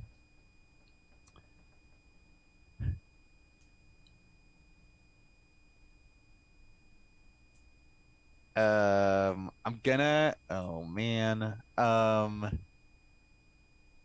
This is all gonna go so bad so quickly. Okay. Um.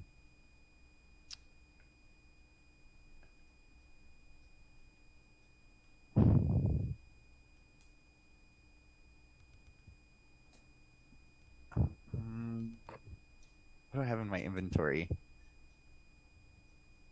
Oh.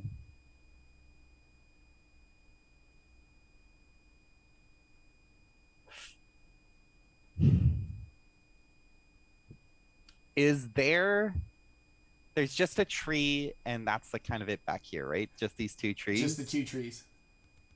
Cool.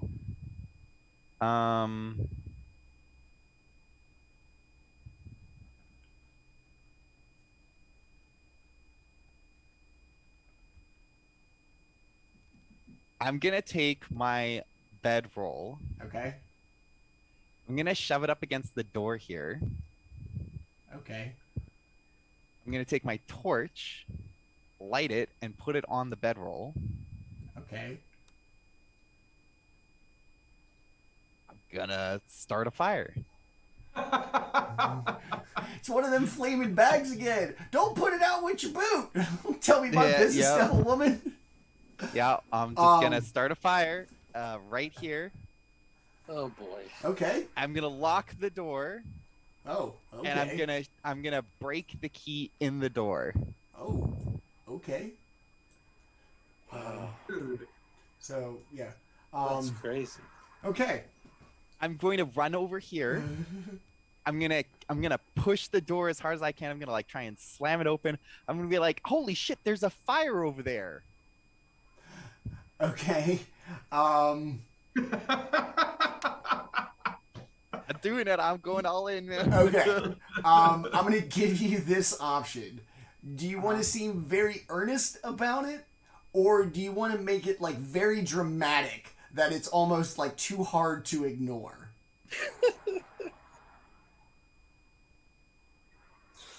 Oh man. I'm gonna directly address the mage and just Okay. be like, oh shit, there's like sound like this. Oh shit, there's a fire over there. You got anything to deal with that?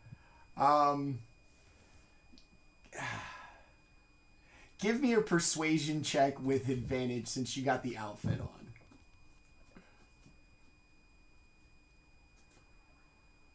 Oh wow.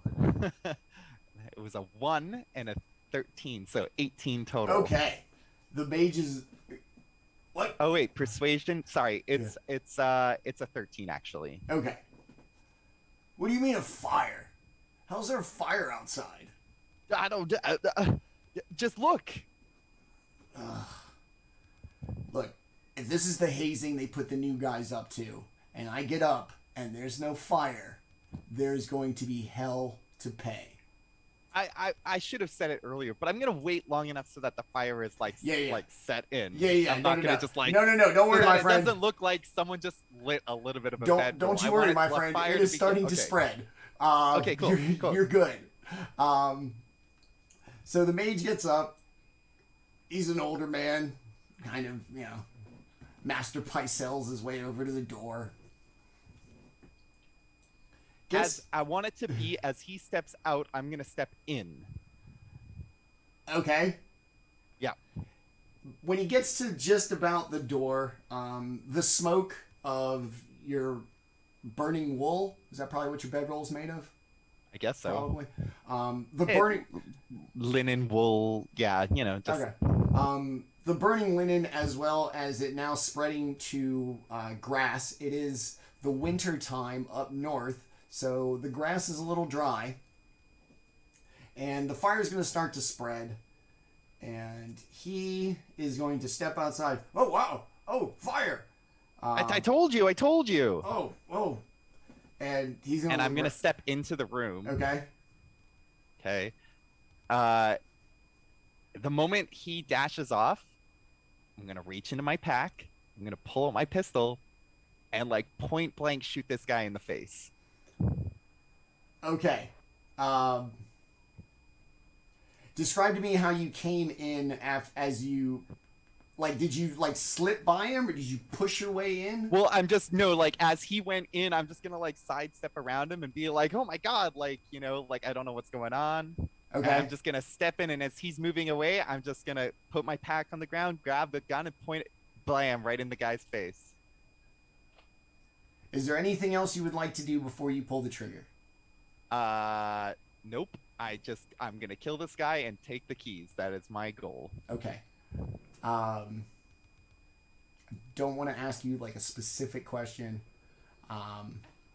We'll deal with it when we get there. Okay. I'm Dungeons and Dragons. Okay. It, baby. All right, man.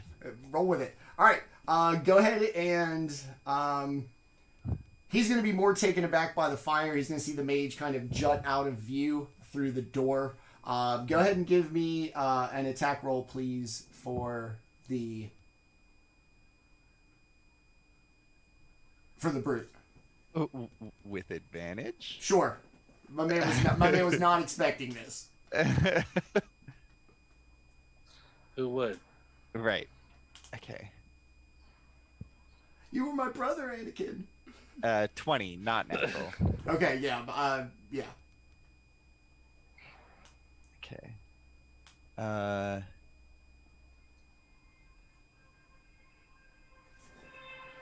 Dude, stop honking on the horn.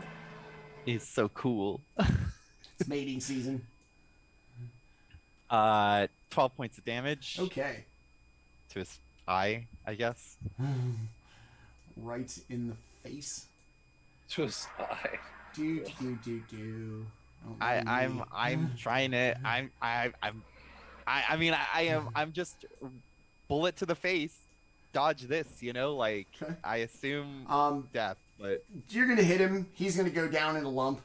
You don't really check to see if he's alive, but there is grab the keys. a large gaping hole in the front and back of his head as he kind of slumps down.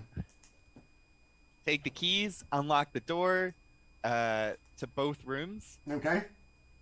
and I'm like, we got about like 3 or 4 minutes before we are fucked. We gotta run. Okay.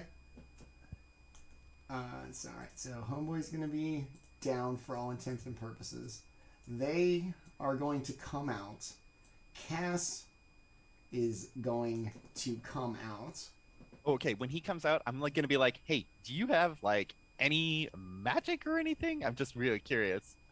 I'm just throwing this together, so He's like, I can't get us all out of here. And he looks at the two Inquisitors from House Madani, kind of shrugs at them, and we're going to cut away from Rel before he makes his escape. We're going to cut back to Masaow, who's going to be making his way into town, following kind of the crowd as he was instructed to the city square where he saw the rally the day before. Find it again. The stage is still exactly where it was. There is a large crowd of not only Swords of Liberty devotees, but also apparently fresh mercenaries off the streets. Pretty handled with the steel, if you know what I mean. And you see the stage. It doesn't seem to have anybody currently on it and speaking. But the crowd is gathered in anticipation of somebody kind of speaking. So they're all gathered around. They've either been told something's going to happen or they just kind of instinctively know this is the kind of gathering spot for anything going on in town. What would you like to do? I'm going to hop up onto that stage if no one's on there. Okay. And I'm going to begin orating about the virtues of Caius in the coming days of peace. All right, so are you just talking and like talking about great deeds, or are you trying to join us and this is the kind of power you'll worship? Oh, it's absolutely an overt cultish invite. and I'm saying, "Join me, and you can have this power." And I'm like making worms dance out of my eyeballs and my mouth, and Okay. making like crazy, weird magic auras and like speaking in tongues. And Give me an intimidation check.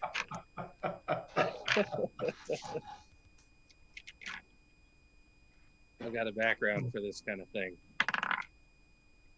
All right, let me pull up my character sheet. Intimidation. 17. Okay. And then give me a persuasion check at disadvantage since you're trying to use this thing to achieve both goals. All right. That is a 15. Okay. As you stand there preaching the virtues of service to your world-ending worm god, Yeah. you see this crowd of kind of middling people who were involved in their own conversations and kind of waiting, suddenly silent. Like, just no matter how you feel about this is probably the craziest shit you've ever heard. Slightly more than half are repulsed. Just, what the fuck is this? Some of them are like, hey, this sounds pretty rad. And as you kind of continue, you can kind of see it settle into this kind of 60-40. Same deal. Give me intimidation and then persuasion at disadvantage again. Right. So intimidation was at 16. Okay.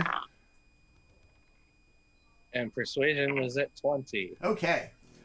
As you continue on and on, some of them first repulsed by this concept of a world-ending worm god. I'm really pouring it on. I'm like spinning my head around and you've really struck a chord with the kind of nihilists of the crowd who are in like this very much like, yeah, man, fuck this place. This is gross. Yeah, let's end it. The hell with it. Kind of the doom-scrolling crowd of Xandrar as they are. And as the kind of boos and shouts of derision are slowly kind of overtaken by people like, hell yeah, and that kind of thing. Where did I have? Hold on, I'm missing somebody. This is great. Oh, here we go. Kai, as you make your way down the street following your Swords of Liberty newfound friends, just as you kind of make your way to the square where you were earlier, you hear them say, "This is where we meet, brother. This is where we speak the truth about the future of Breland." And as they kind of lead you in, you can see a very similar crowd as earlier. Not as enthusiastic uniformly as they were previously. Some people kind of booing and shouting down while others are very into this. And as you make your way around the corner, you see your traveling companion, Masaow, up there preaching this insane worm-brought doomsday plan and somehow seemingly reaching some of the people in the crowd. From where you are in the back of the line, Masaow, give me a perception check as you kind of, I imagine you project out and very engaged with your audience to be most believable. Oh yeah, anybody who's not paying attention, I'm snapping straight at them and talking to them. All right, give me a perception check. All right, let me pull up the sheet. 18. Okay, way in the back of the the crowd and in the town square, you see some new Swords of Liberty dressed in the cloaks make their way into the crowd. seemingly just confused by what's going on. And in tow behind them, you see your little buddy, Kai, kind of walk in. And Kai, as you walk into this sermon, what's going through your mind? He can't help but smile. You know, he knows It's my boy up Masaow. there. Yeah. So, well, he's not a doomer. He appreciates Masaow anyways. Okay. And he certainly wants to speak. He wouldn't, I as a player don't want to force Masaow to stop until he's ready to stop. Don't worry, we won't. All right. Yeah. So, Kai, you're going to make your way in. Masaow's just giving the crowd the what for. Like I said, somehow, some way, more than half of the crowd appear into it. Flametongue, as you make your way down the street following the kind of crowd into this, you two walk into the same city square as earlier. A large group of people have gathered. You hear a very impassioned speech like you did earlier, but this time not to the universal applause and agreement as everybody else. And as you make your way in and kind of see the stage, you two notice your traveling companion Masaow as the one up on stage preaching this batshit doomsday worm god of the demon wastes prophecy. Nice. So he's just up there just spewing worms and multicolored auras and spinning my head around and lighting my eyes up. It's Jim Rose's circus sideshow mixed with Joel Osteen right now.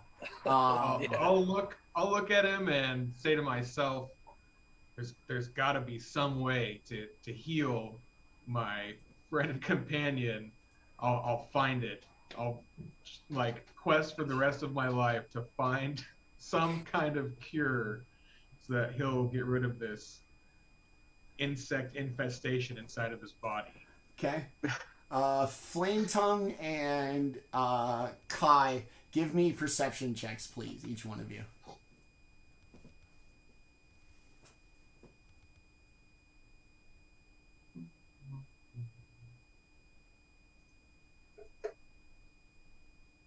$14. Okay. 20. Okay. I mean, obviously, Kai, you're going to see Flametongue make her way through the crowd. She's, 8 feet tall. She's going to stick out. So you're going to see her, across the way, kind of walk in and probably have this. You're going to see probably your reaction on another person as they walk in and go, what the fuck is going? Oh, my God. And you're going to see her kind of sit there. Flametongue, you're 14. You're going to be so mesmerized by what Masaow is saying that you are not going to notice Kai off to the side, just having joined the rally as well. Masaow, go ahead and give me a perception check at advantage, please, because you should be able to see Flametongue. 17. Okay. The very large Goliath Paladin makes her way into the back, and even way in the back, you can absolutely see her. Everybody's Very about shiny. like sternum high to her at best.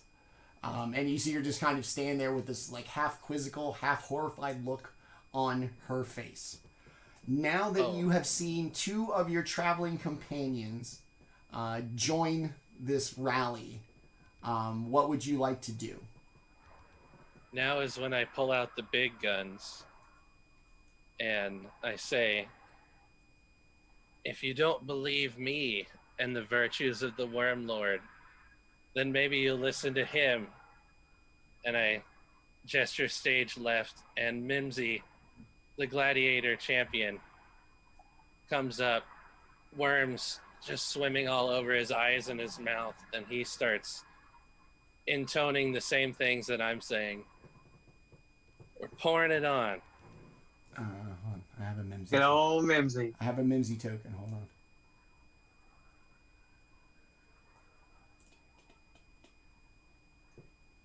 Mimsy is a believer of the Worm Lord. We're going to have Mimsy kind of roll in over there next to Flametongue. Kind of make their way through the crowd. The crowd's going to get the fuck out of his way as he kind of makes his way, picking up on the kind of notes and speech that they were given, or that you were giving. And as they kind of make their way towards the front, Swords of Liberty seem to close in around him.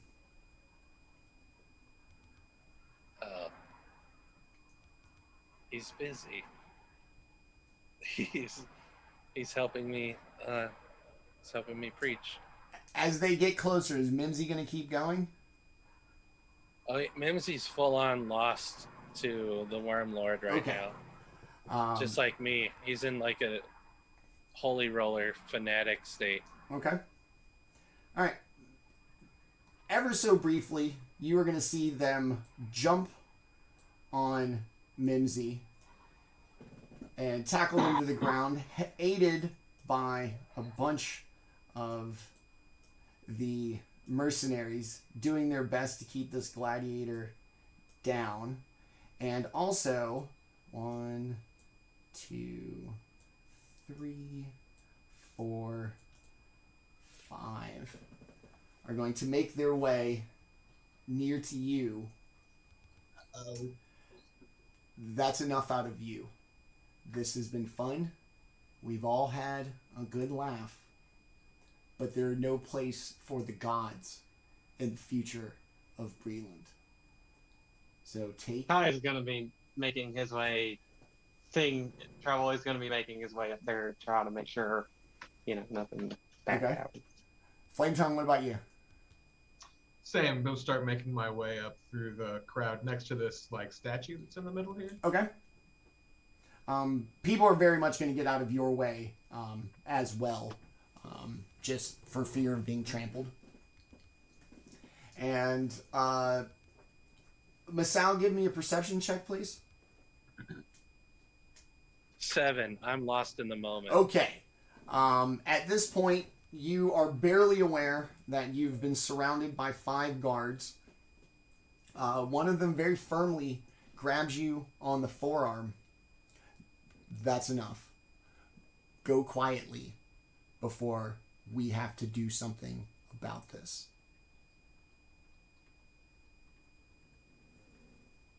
Go quietly. I'm having a hard time understanding that someone's talking to me. I can't see him or anything. I can barely hear him. It just sounds like a muffled echo. Let's see. Hey, Manny, I'm going to send you a quick message if I could figure out how to do it. How do I do it? Here we go. And then where it says everyone, just click to me.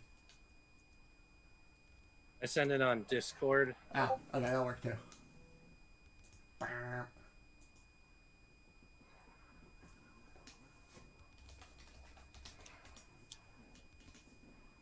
All right.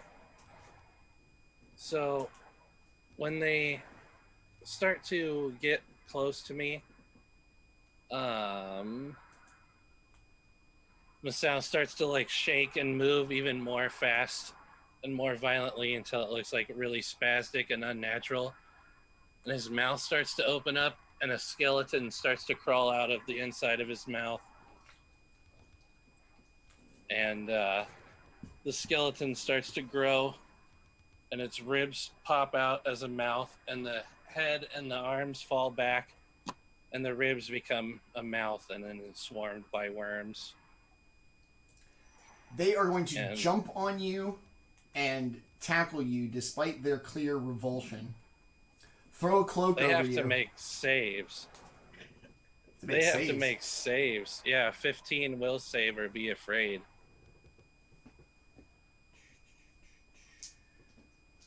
Where's my last d20?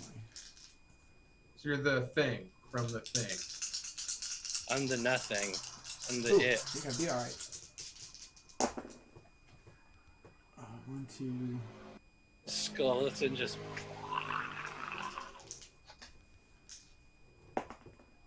Okay. It's the grossest thing I've ever done in D&D. This one is going to fail.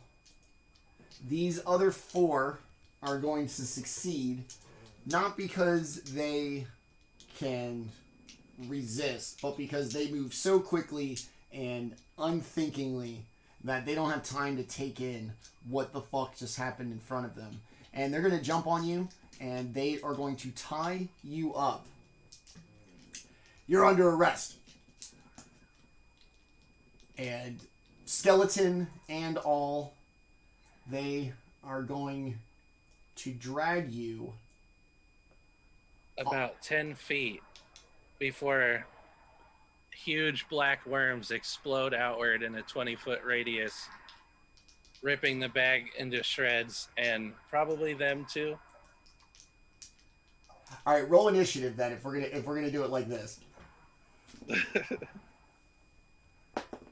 All right. Ooh, you're gonna be in trouble. Yeah, because I basically flubbed that one. I might get to do that in a couple hours. They rolled a 24. Wow, I rolled a 2. Okay, so That's the full spectrum of initiative, kids. All right.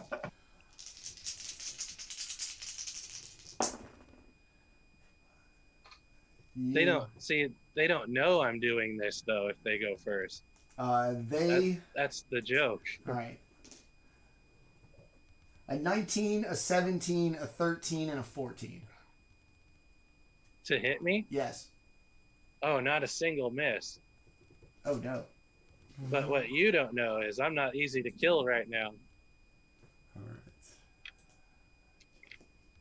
They're all going to jump on you, and as they lay on top of you with their daggers, they are going to just shank away.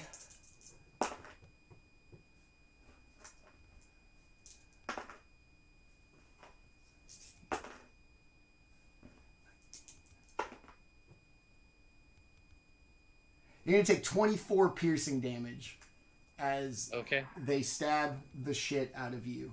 You're going to see this happening. Our Flametongue and Kai, if you would like to intercede, roll for initiative, please. Oh, yeah. Honestly, with how many Not really. people are surrounding us,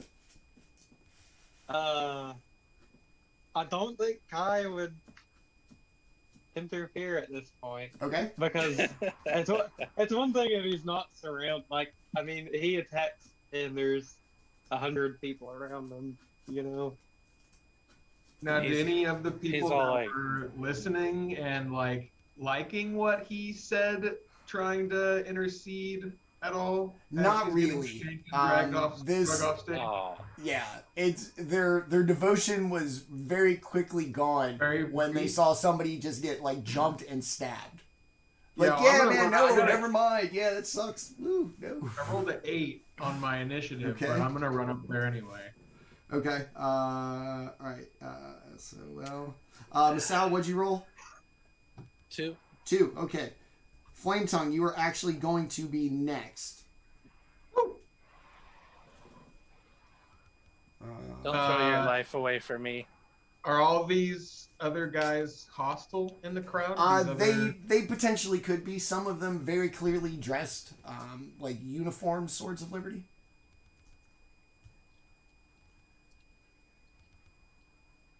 Well, I'll get as close as I can. Do a double move here. Okay. Get up to the stage. All right. You're going to make your way. Nobody really notices the 8-foot paladin making their way through the crowd. Needless to say, they're very intrigued by the freak show going on stage. All right, so Masaow, you are currently grappled, at least. Yeah. And we'll say restrained too by all 4 of them. Okay. Not a big deal. I can still do what I need to do. Okay.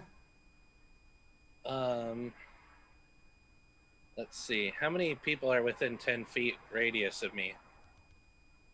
Just the 4. Just the 4. That's good. Yeah. All right. So they need to make 14 strength save.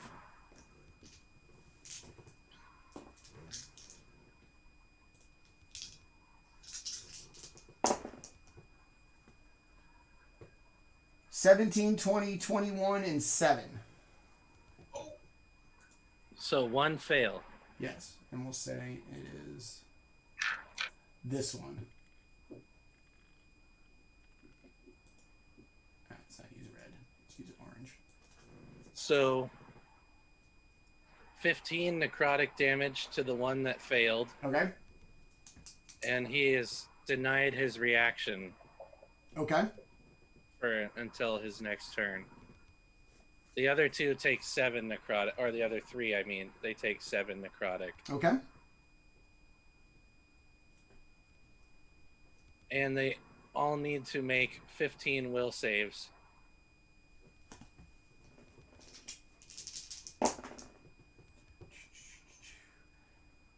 $16, $17, $18, $18.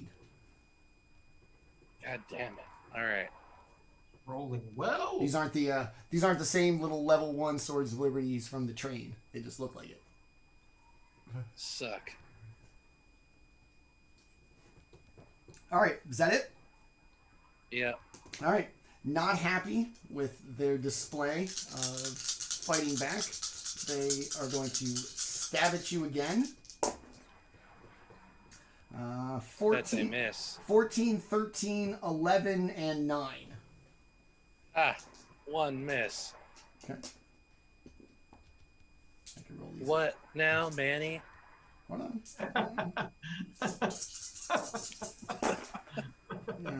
10, 8, 10, 14, 15, 18. You're going to take 19 piercing damage as they all stab away at you. All right, that's fine. Okay. I'm still kicking. All right. That's going to be it for them. Flametongue, it is you. All right, let's run and leap onto the stage Okay. right over here and take a swipe at this guy. Okay.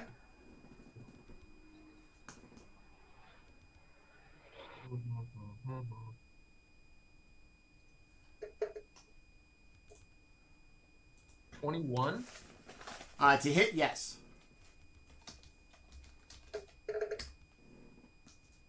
And that's going to do 11 damage.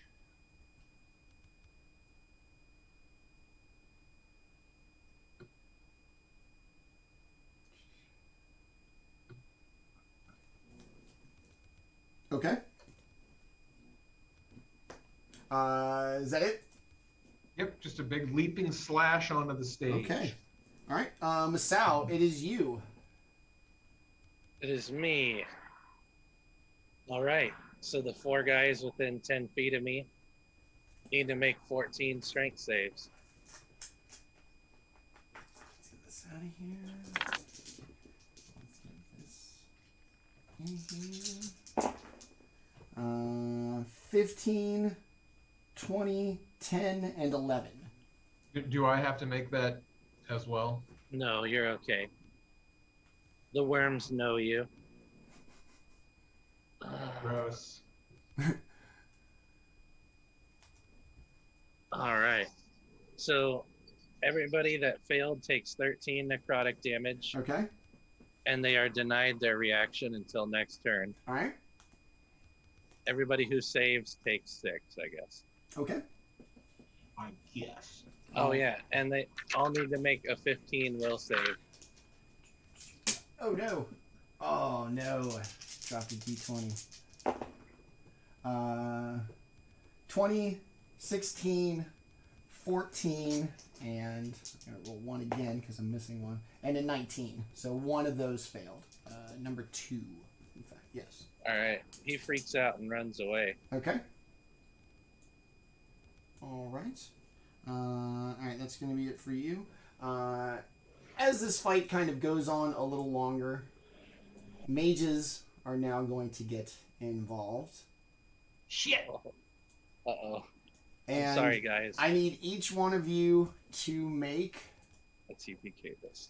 a Oh, wait, you said each one of you, like, Flametongue and Okay. Masaow. I need you to make wisdom saving throws, please. I gotcha. I just want to make sure, because, like, Kai What, no knew part this of was this going to shit. happen. Yeah. 10. Big tenner. Ooh.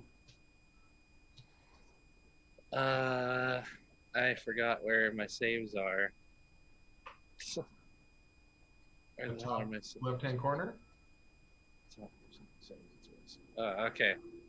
20. Okay. Roll it again.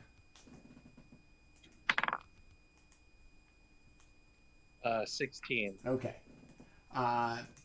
Flametongue, you are going to see a magical aura go over you as one of the mages casts Hold Person on you. You Ow. are now paralyzed. Masaow, you managed to avoid the Hold Person from 2 of the 4 mages. Cool. Now that I'm missing a Swords of Liberty member, I only need 3 d20s. I'm slippery. 22, 17, and 14 to hit. Yep. Okay. 10. That's it. Sad. That's such a bright future. 11, 17, 21. Well, maybe they'll just knock you unconscious. Yeah.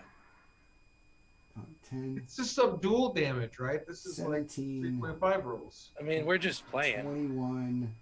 Yeah. 25. Just joking around. 35 piercing damage. Wow. And then I'm at like negative 33. Are you? Oh! Yeah. Okay. Yeah. That was it. Shredded. Okay. Turn into hamburger. All right. That's devastating. Just We're out, we're out. Just killing me.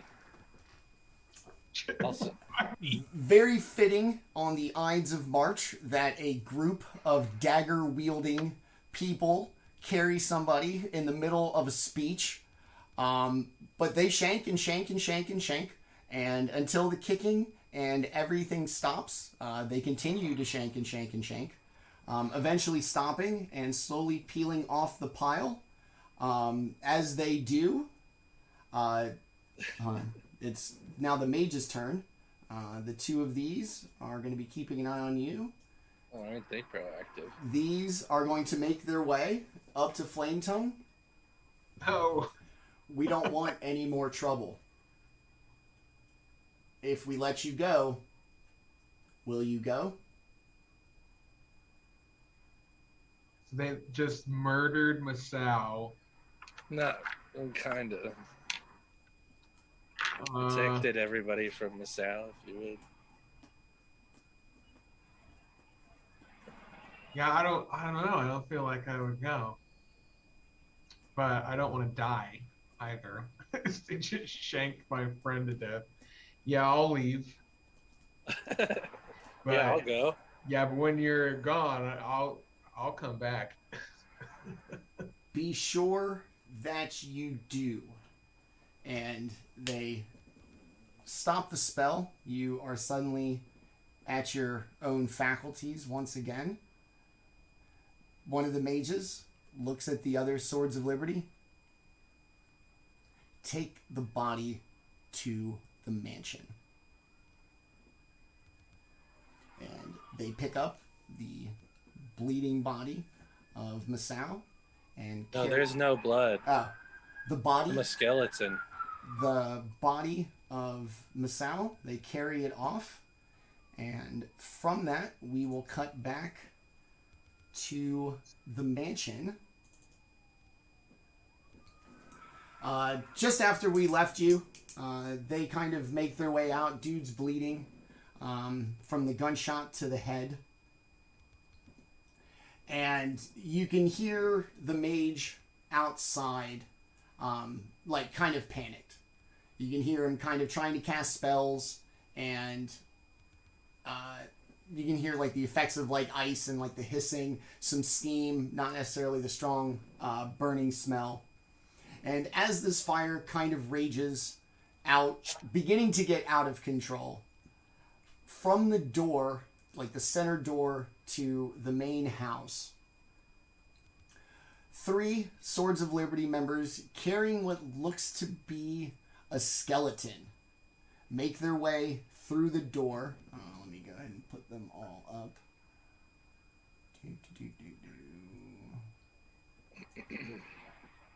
Boom. Make their way through the door carrying a skeleton as they see the fire burning. And what? you see them, and without any context, you see them, like I said, carrying a skeleton. Rel, what would you like to do? All right, no, you're still inside, yeah? Or did you kind of make your escape? Oh, sorry. So I mean, we're like making it out like no time has gone by. Yeah, we cut. We're like gonna do these things happened at the same time. Yeah, a little. This one technically earlier, given the travel time from the thing. Very Christopher Nolan nonlinear plot progression. Like somebody wrote a master's degree thesis on it, just in case. Okay.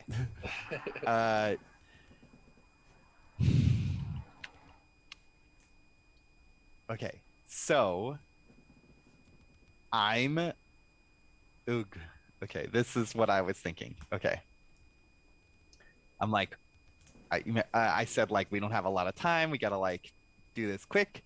I'm gonna take what rope I have left, and I'm going to hand it to them, and I'm just gonna be like, act like you're tied up, and I'm gonna have them just like kind of hold it around their hands, but they're not actually tied up. Okay. Rookie trick. And I'm gonna step outside with them. Okay. Like I have them together. When I step outside, what do I see? You're gonna see the fire getting pretty out of control. The mage definitely probably in over his head. If this was within his capabilities, he probably would have been able to put it out by now. And then just as you make your way out, kind of look where you know the fire to be and see the mage and everything going on. As you turn to, I guess, plot whatever's in front of you in your next move, 3 Swords of Liberty burst out the back door carrying what looks to be a pile of bones. They look pretty worse for wear. Everybody else you've seen around the manse has looked pretty good in health, maybe bruised. These look like they have been in a battle and done some like necrotic damage. There's some little bit of gangrene on little spots of the face, maybe the tip of the nose. They've been into something as they kind of burst through carrying what looks to be a pile of, or a skeleton or like a collection of bones. Okay.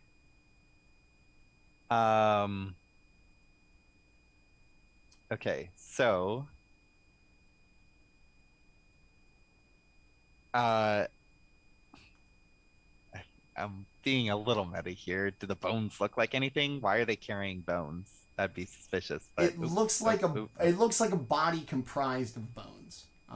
They're not like kind of disjointed. It's not like an armful of random bones. They do seem to be assembled in like a humanoid shape. Okay.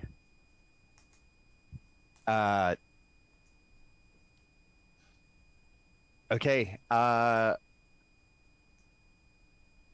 gonna be like, well, I'm holding the rope as if I'm leading the prisoners.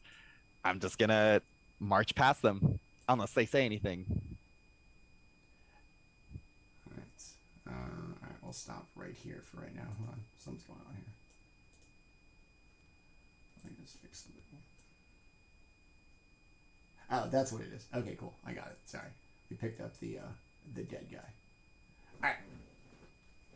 So as you make your way out, I'm assuming everyone's pretty distracted by the big fucking fire. they kind of are. The three that just burst through the door with the skeleton have clearly acknowledged the fire. It's pretty big. You can't not see it.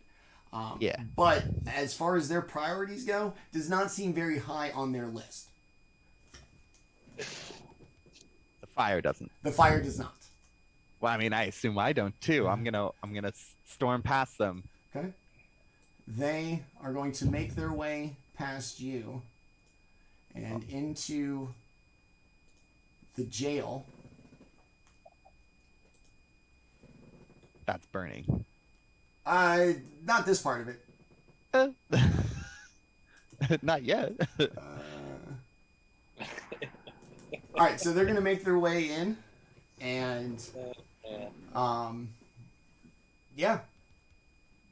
I mean, all right. And I'm just gonna keep walking. I'm gonna have these people inside notice, like when I get in here with the prisoners, do they notice me, or are they like, oh my god, there's a fire? Let's see. What is their state of being? All right. You tell me. High, they notice you.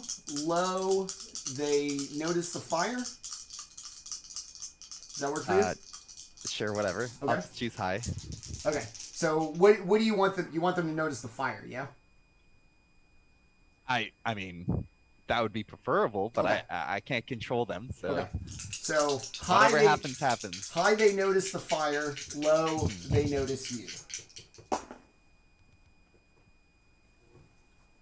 Let's see. You've been on fire all night, Manny. Let's see if it continues. As you make your way, those are just the three. Just the three.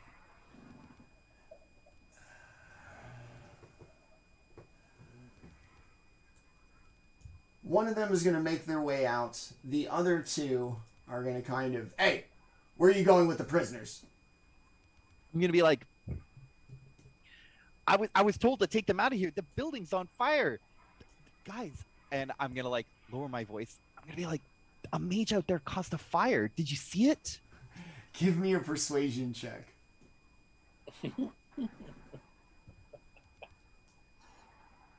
Oh, come on. That was it's a 3. It How did is that this- thing where it looked like it was Your digital 19, dice. I but don't need to know what I could have gotten. Just give me a fucking it's like random number 19. generator. Okay, I guess that it says 3. So Optimism, I'm like, it looks like a 19. optimism, doom. I don't care about a fire. That building's not going to burn. We can't let them out of here. Okay, well, I was given specific orders to move them to a different location. Orders from the Red Owl. I'm trying again. Give me a persuasion check again for the name drop. Okay, I got 18. Okay. Oh, the owl sent you. Yeah, that's why I'm like, that's why you don't recognize me. I don't know what the hell is going on here. There's a fire. There's a wizard out there. But I gotta take these guys out of here. Orders are orders, man. Well, if the owl sent you, okay, carry on. And at this point, you kind of see them. I'm gonna be like, there is a fire out there, and I'm just gonna keep going. Sure is. All right, they're gonna make their way. Hold on, let me put the old. Oh shit! Everybody's out of frame too.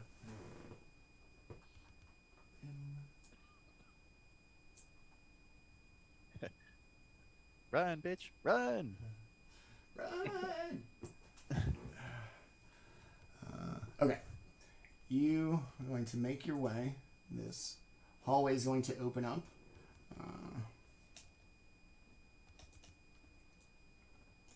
As is this foyer. You're not going to see any Swords of Liberty or anything between you and the front door. Okay. Running. With your Or hobble. Moving, hobbling quickly. Okay.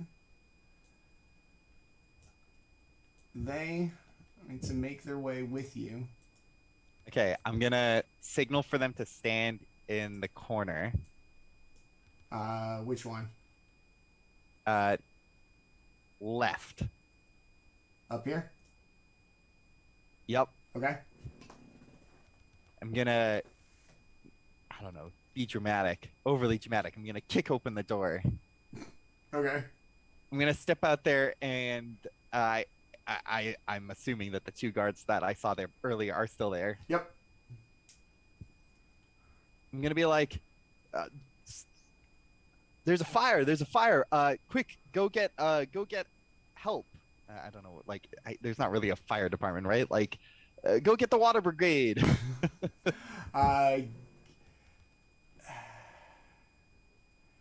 Give me performance or persuasion, whichever. Like I said, you just want to be I big and think they're the dramatic, same. or do you want? Okay. Yeah, they're the same.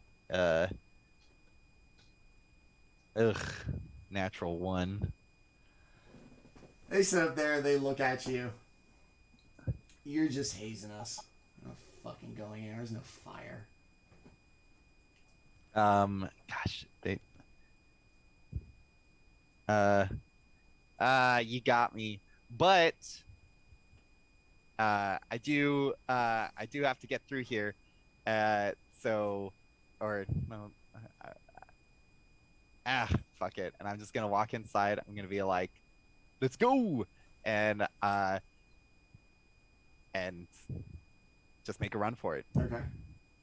Woo, running. As you burst out the door, they're going to go from their kind of lackadaisical leaning up against the wall kind of thing. And they're going to kind of look as you kind of hobble by. Yeah, they will. I mean, I just look like a Swords of Liberty. Hey, Daryl Sucks at Gaming, my friend. Thank you for the raid. We appreciate it. Welcome, new people. You were just in time for the kind of climactic end to our episode here. Thank you for joining us. We appreciate it. All right, so you're going to make a break out the door. The guards are just going to watch the door just kind of burst open. You come hobbling out with your twisted ankle from jumping off the roof onto the guy. And just as the 2 Inquisitors and the Changeling make their way out the door, the 2 guards are kind of, hey, what the fuck? And I'm going to need you to roll for initiative, please. Yeah. Okay. Hiya. Oh, that's not very great. 11. Ooh, okay.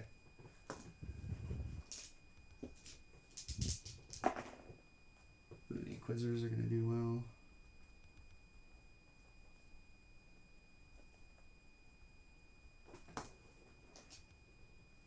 And then... Ugh. All right.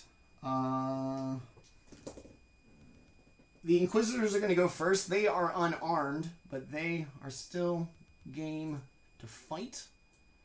They are going to roll up on the 2 guards, stopping instantly, and just punch them in the face. Surprise attack. Surprise. Boy. Surprise. What's an unarmed strike? D4? Plus strength? Technically, it's just damage. It's just 1 plus strength modifier. Oh, okay. Like, there's no. It's just 1 plus strength modifier. Got it. All right. So they're guards. They might have a little bit of strength. They're more brainy and kind of intellectual. So they're gonna do 3 points of damage each on the 2 guards. Rel, it is your turn. Oops. There's nobody else around, so yeah, this is all right. Turn around and fight. I still have my gun, so I'm gonna shoot. the one on the left. I've got a Okay. clearer shot on him. I'm gonna step onto the side, pull my gun. I'm gonna burn a grip point and do a dead eye shot with sharpshooter. Okay. Okay. I rolled 2 10s. A 12 to hit. I don't think that's going to get it done. No, it is not. All right. I am going to use my action surge to attack again. Okay. Same thing. There we go. 17 to hit.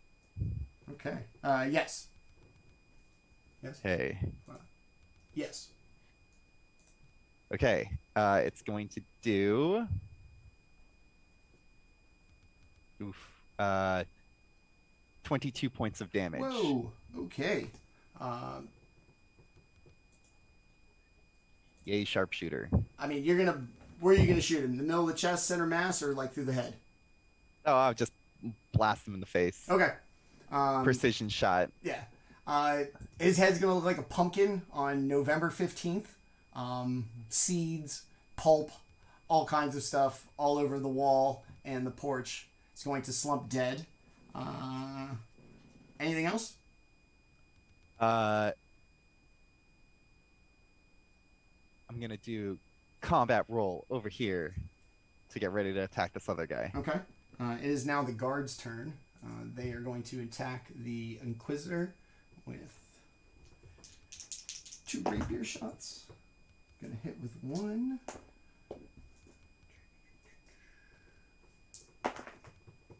Ooh. Okay, Inquisitor's guards. It is Cass's turn, who's also unarmed. He's going to... where's Cass at? Cass is going to go to the only one... Oops. Make sure he doesn't get shot. A hit. And what'd you say? Strength modifier +1? No. It's 1 plus whatever their strength modifier is. Okay. All right. So I guess Yeah, it's the same thing. Okay. Same thing. Same thing. Transitive properly. Alright. Or is that associative? Alright, so that one's dead. That one's going to do 2. Cass not very strong, apparently. Alright, that's going to be that. Back to the Inquisitor, who is going to punch away. It's going to miss. Rel, it is you. Hey, here we go. Same thing. Ooh, not very good. 13? To hit, no. No. Okay. Yep, that's all I got. Because it's low level. Actually, well, it's too late for that, but yeah, okay. Yeah, it's too late for that. Okay, so -1. Okay. That's it. Because I still only have 1 attack.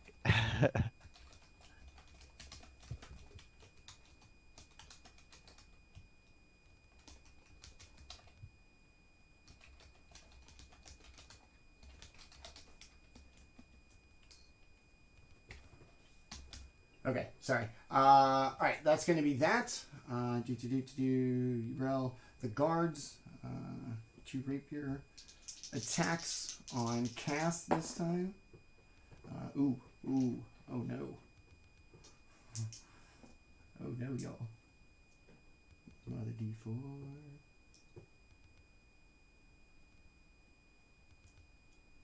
Where the fuck are my D4s? Ah, there it is. Oh no.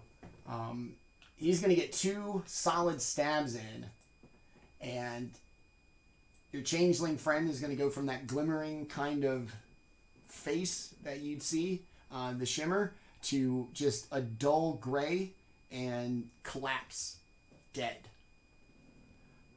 That's going to be it for the guard.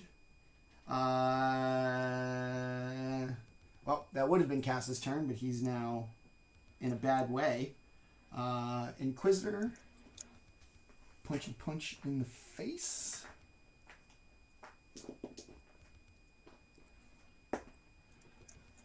Yep. And...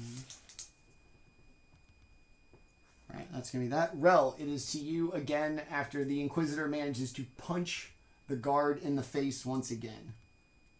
Okay. 24 to hit. Yes. Yeah, just shooting him. Blah. That's 6 points of damage. All right. This bullet going to go clear through his chest. Not killing him instantly, but one of those situations where it looks like they're going to finish an action. Kind of look down, see the hole, look up at you, and then just kind of keel over.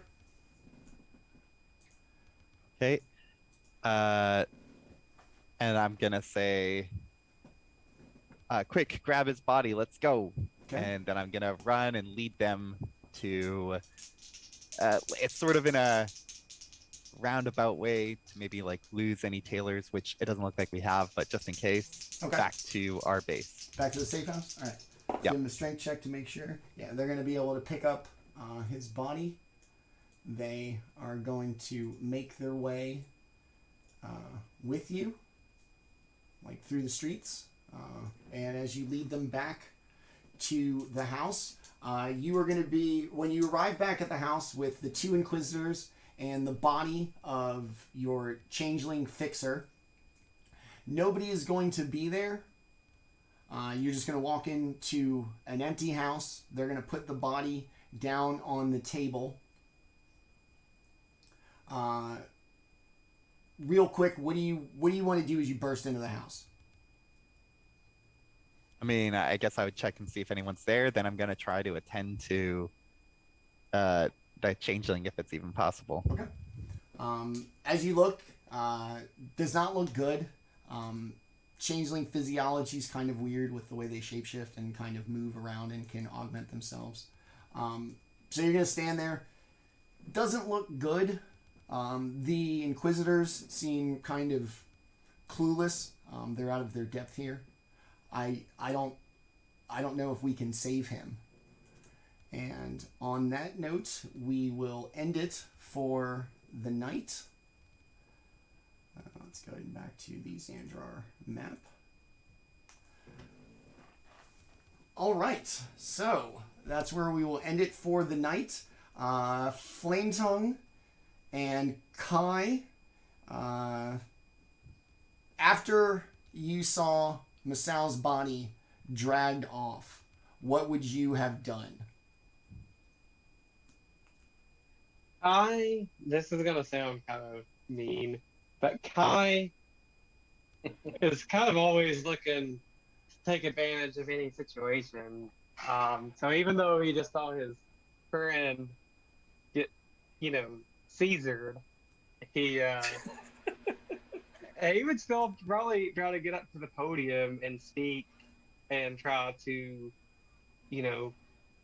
basically use it as an example of how much chaos everyone has caused. I have a little bit of a You're gonna stick around in the square, at least for the answer is you're not gonna follow the body.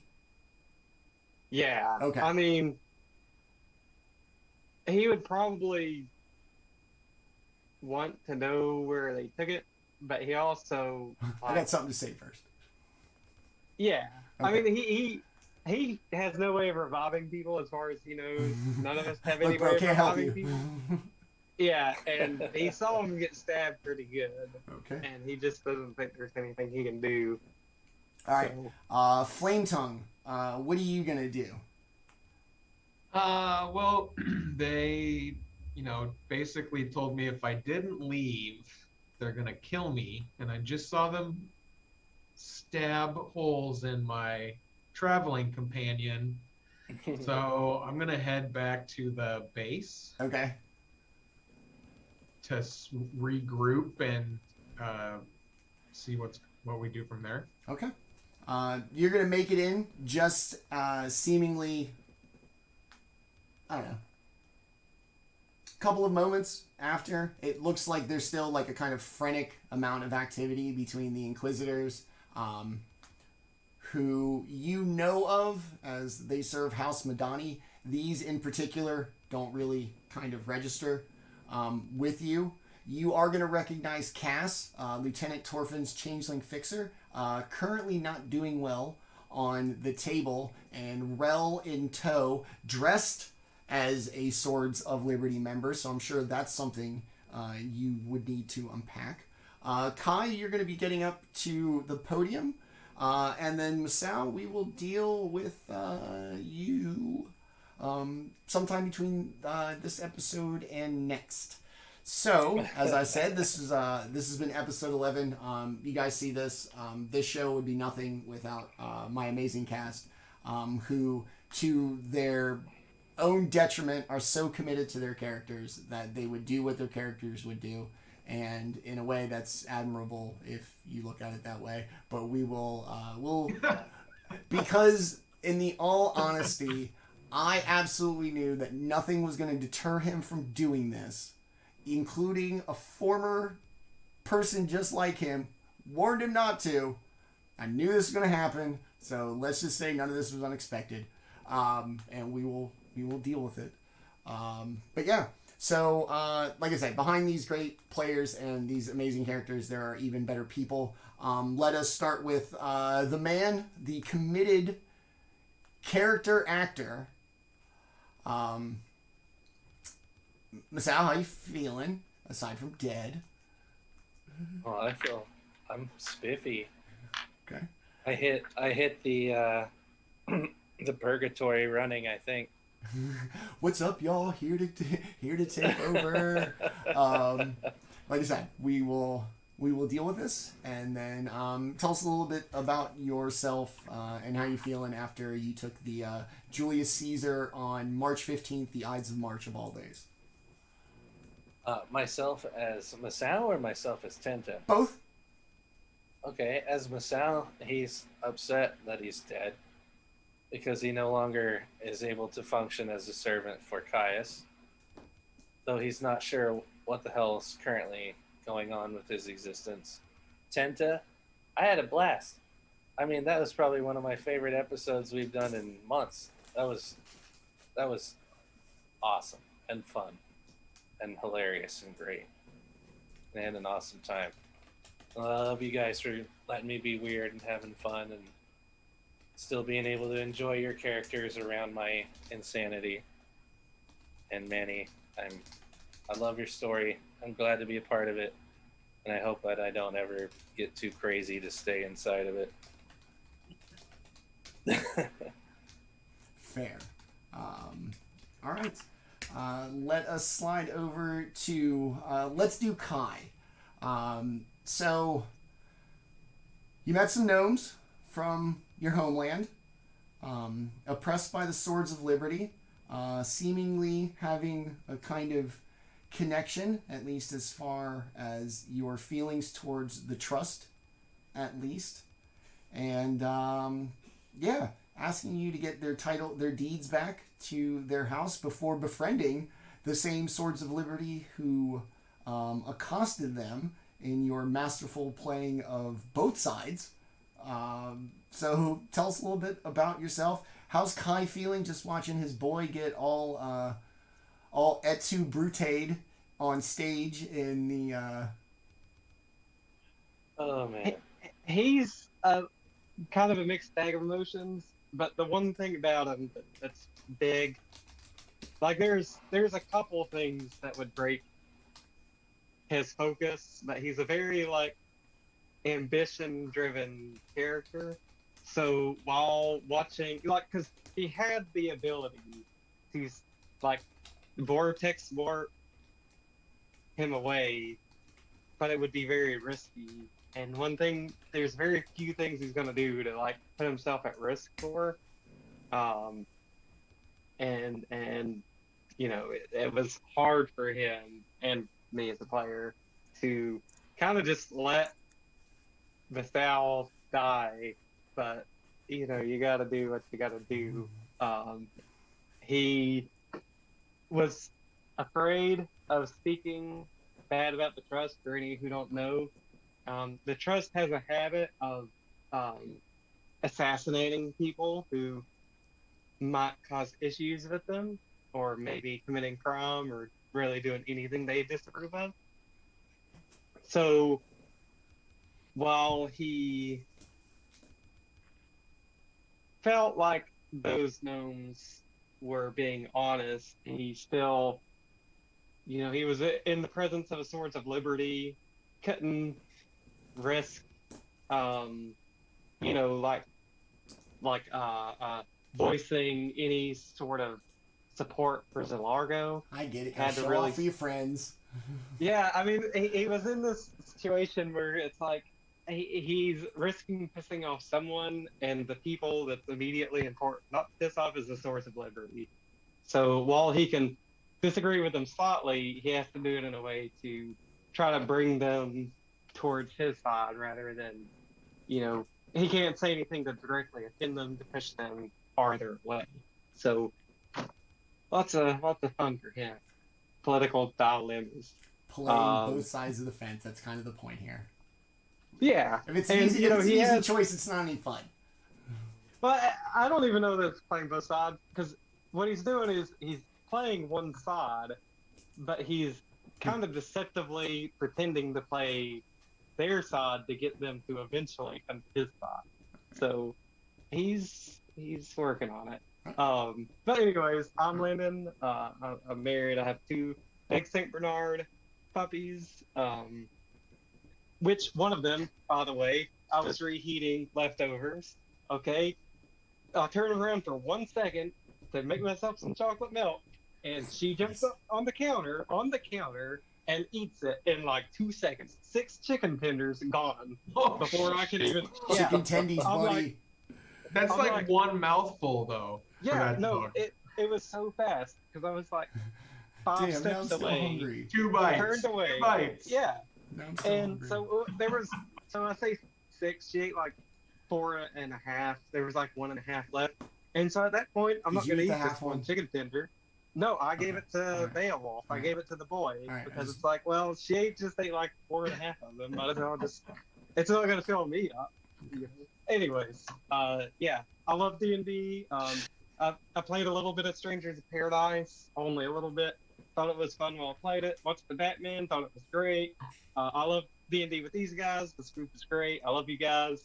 And yeah, that's. I look forward to seeing you all next week. Awesome.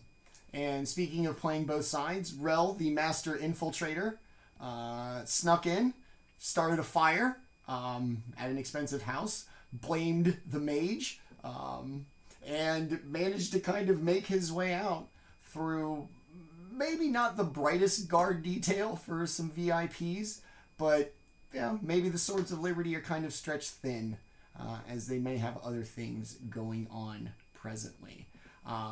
Dustin, tell us about Rel. In turn, tell us about Dustin. So you did your job. You got in. You... Cass is dead, so that's not maybe like... Yeah. You didn't achieve all the objectives, but you're alive. You made it out. You saved 2 Inquisitors. Yeah, mixed bag. B- probably. Yeah. Well, that's how things go sometimes. That's how the cookie crumbles. Take that 82% and roll with it. Yeah, well, I guess I could have hoped for better, but I don't know. I just felt like I was winging it, and that's what I did. All right. You lost an ankle. Yeah, ow. My name's Dustin. I do the Dungeons and the Dragons. And yeah, I like playing with these guys. They're cool peoples, and I'm having a good time. We're kind of playing it loose and wild, and we're going to see what happens. But so far, I'm enjoying what's happening. All right, awesome. And last and not least, the one who did intercede, who tried to save Caesar, but much like the story that we tell on the Ides of March, there's no dressing named after the guy who saved him, so he must not have existed.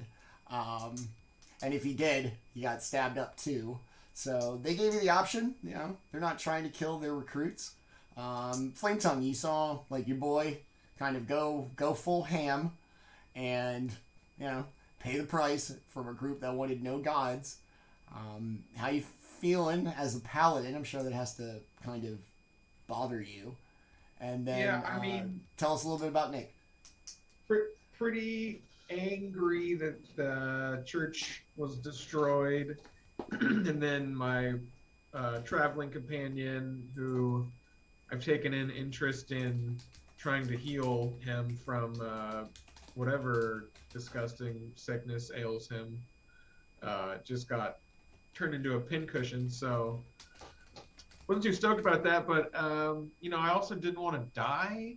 On the other hand, just you know, maybe you could turn this around and give some meaning to his death. So just gonna go and see what the rest of the party's doing. And my name is Nick. I play Flametongue. I love playing with these guys. It's been super fun. Thanks for having me, newest member of the group. Having a lot of fun. And yeah, thanks again. Awesome. All right, that is our amazing cast and probably one of our crazier episodes, especially of this campaign. I'm just so lucky to have them come in every week and do this with me. So as always, thank you guys. It means the world to me that you're here. Once again, I'm Manny at GrowedUpGeek on your social medias. That has been it for us today. You can tune in tomorrow night, 7 p.m. Eastern Time, for our high-level limited campaign, Dynasty of Dragons. Also, kind of a very tense moment as the party has discovered a second dragon vault. Two of the parties touched the doom-ending MacGuffin, took massive psychic damage, are unconscious, and are going to get visions. So tune in for that. Maybe there will be a dragon. Who knows? And if you can't join us for that, check us out back here next week for probably the second to last episode before, or the last episode before the season finale. It's hard to tell. But we are definitely getting close. As you can see, we're kind of ramping up the tension. Shit's getting a little crazy. So the season finale is coming. We're going to keep building on this. We can't wait for everybody to see it. So tune in either tomorrow or check us out next week. To everybody who watched, thank you so much. To our friend Hay Wilson for your continued support. Once again, thank you. We genuinely appreciate it. And to our good friend Daryl Sucks at Gaming for the big raid. We appreciate the love from other streamers here. Friends of ours, Daryl and I will be playing in a Kids on Bike one shot coming up in a little less than a month on April 10th, I believe, Sunday morning. So tune in more for that. It's very exciting. Great bunch of role players. I can't wait for that. But once again, I have been Manny. This has been Eberron, Tranquility's Twilight. Thank you for watching. And always remember, I love Dungeons & Dragons and the people who play it. And we'll see you next time. Everybody have a good night. Thanks for watching.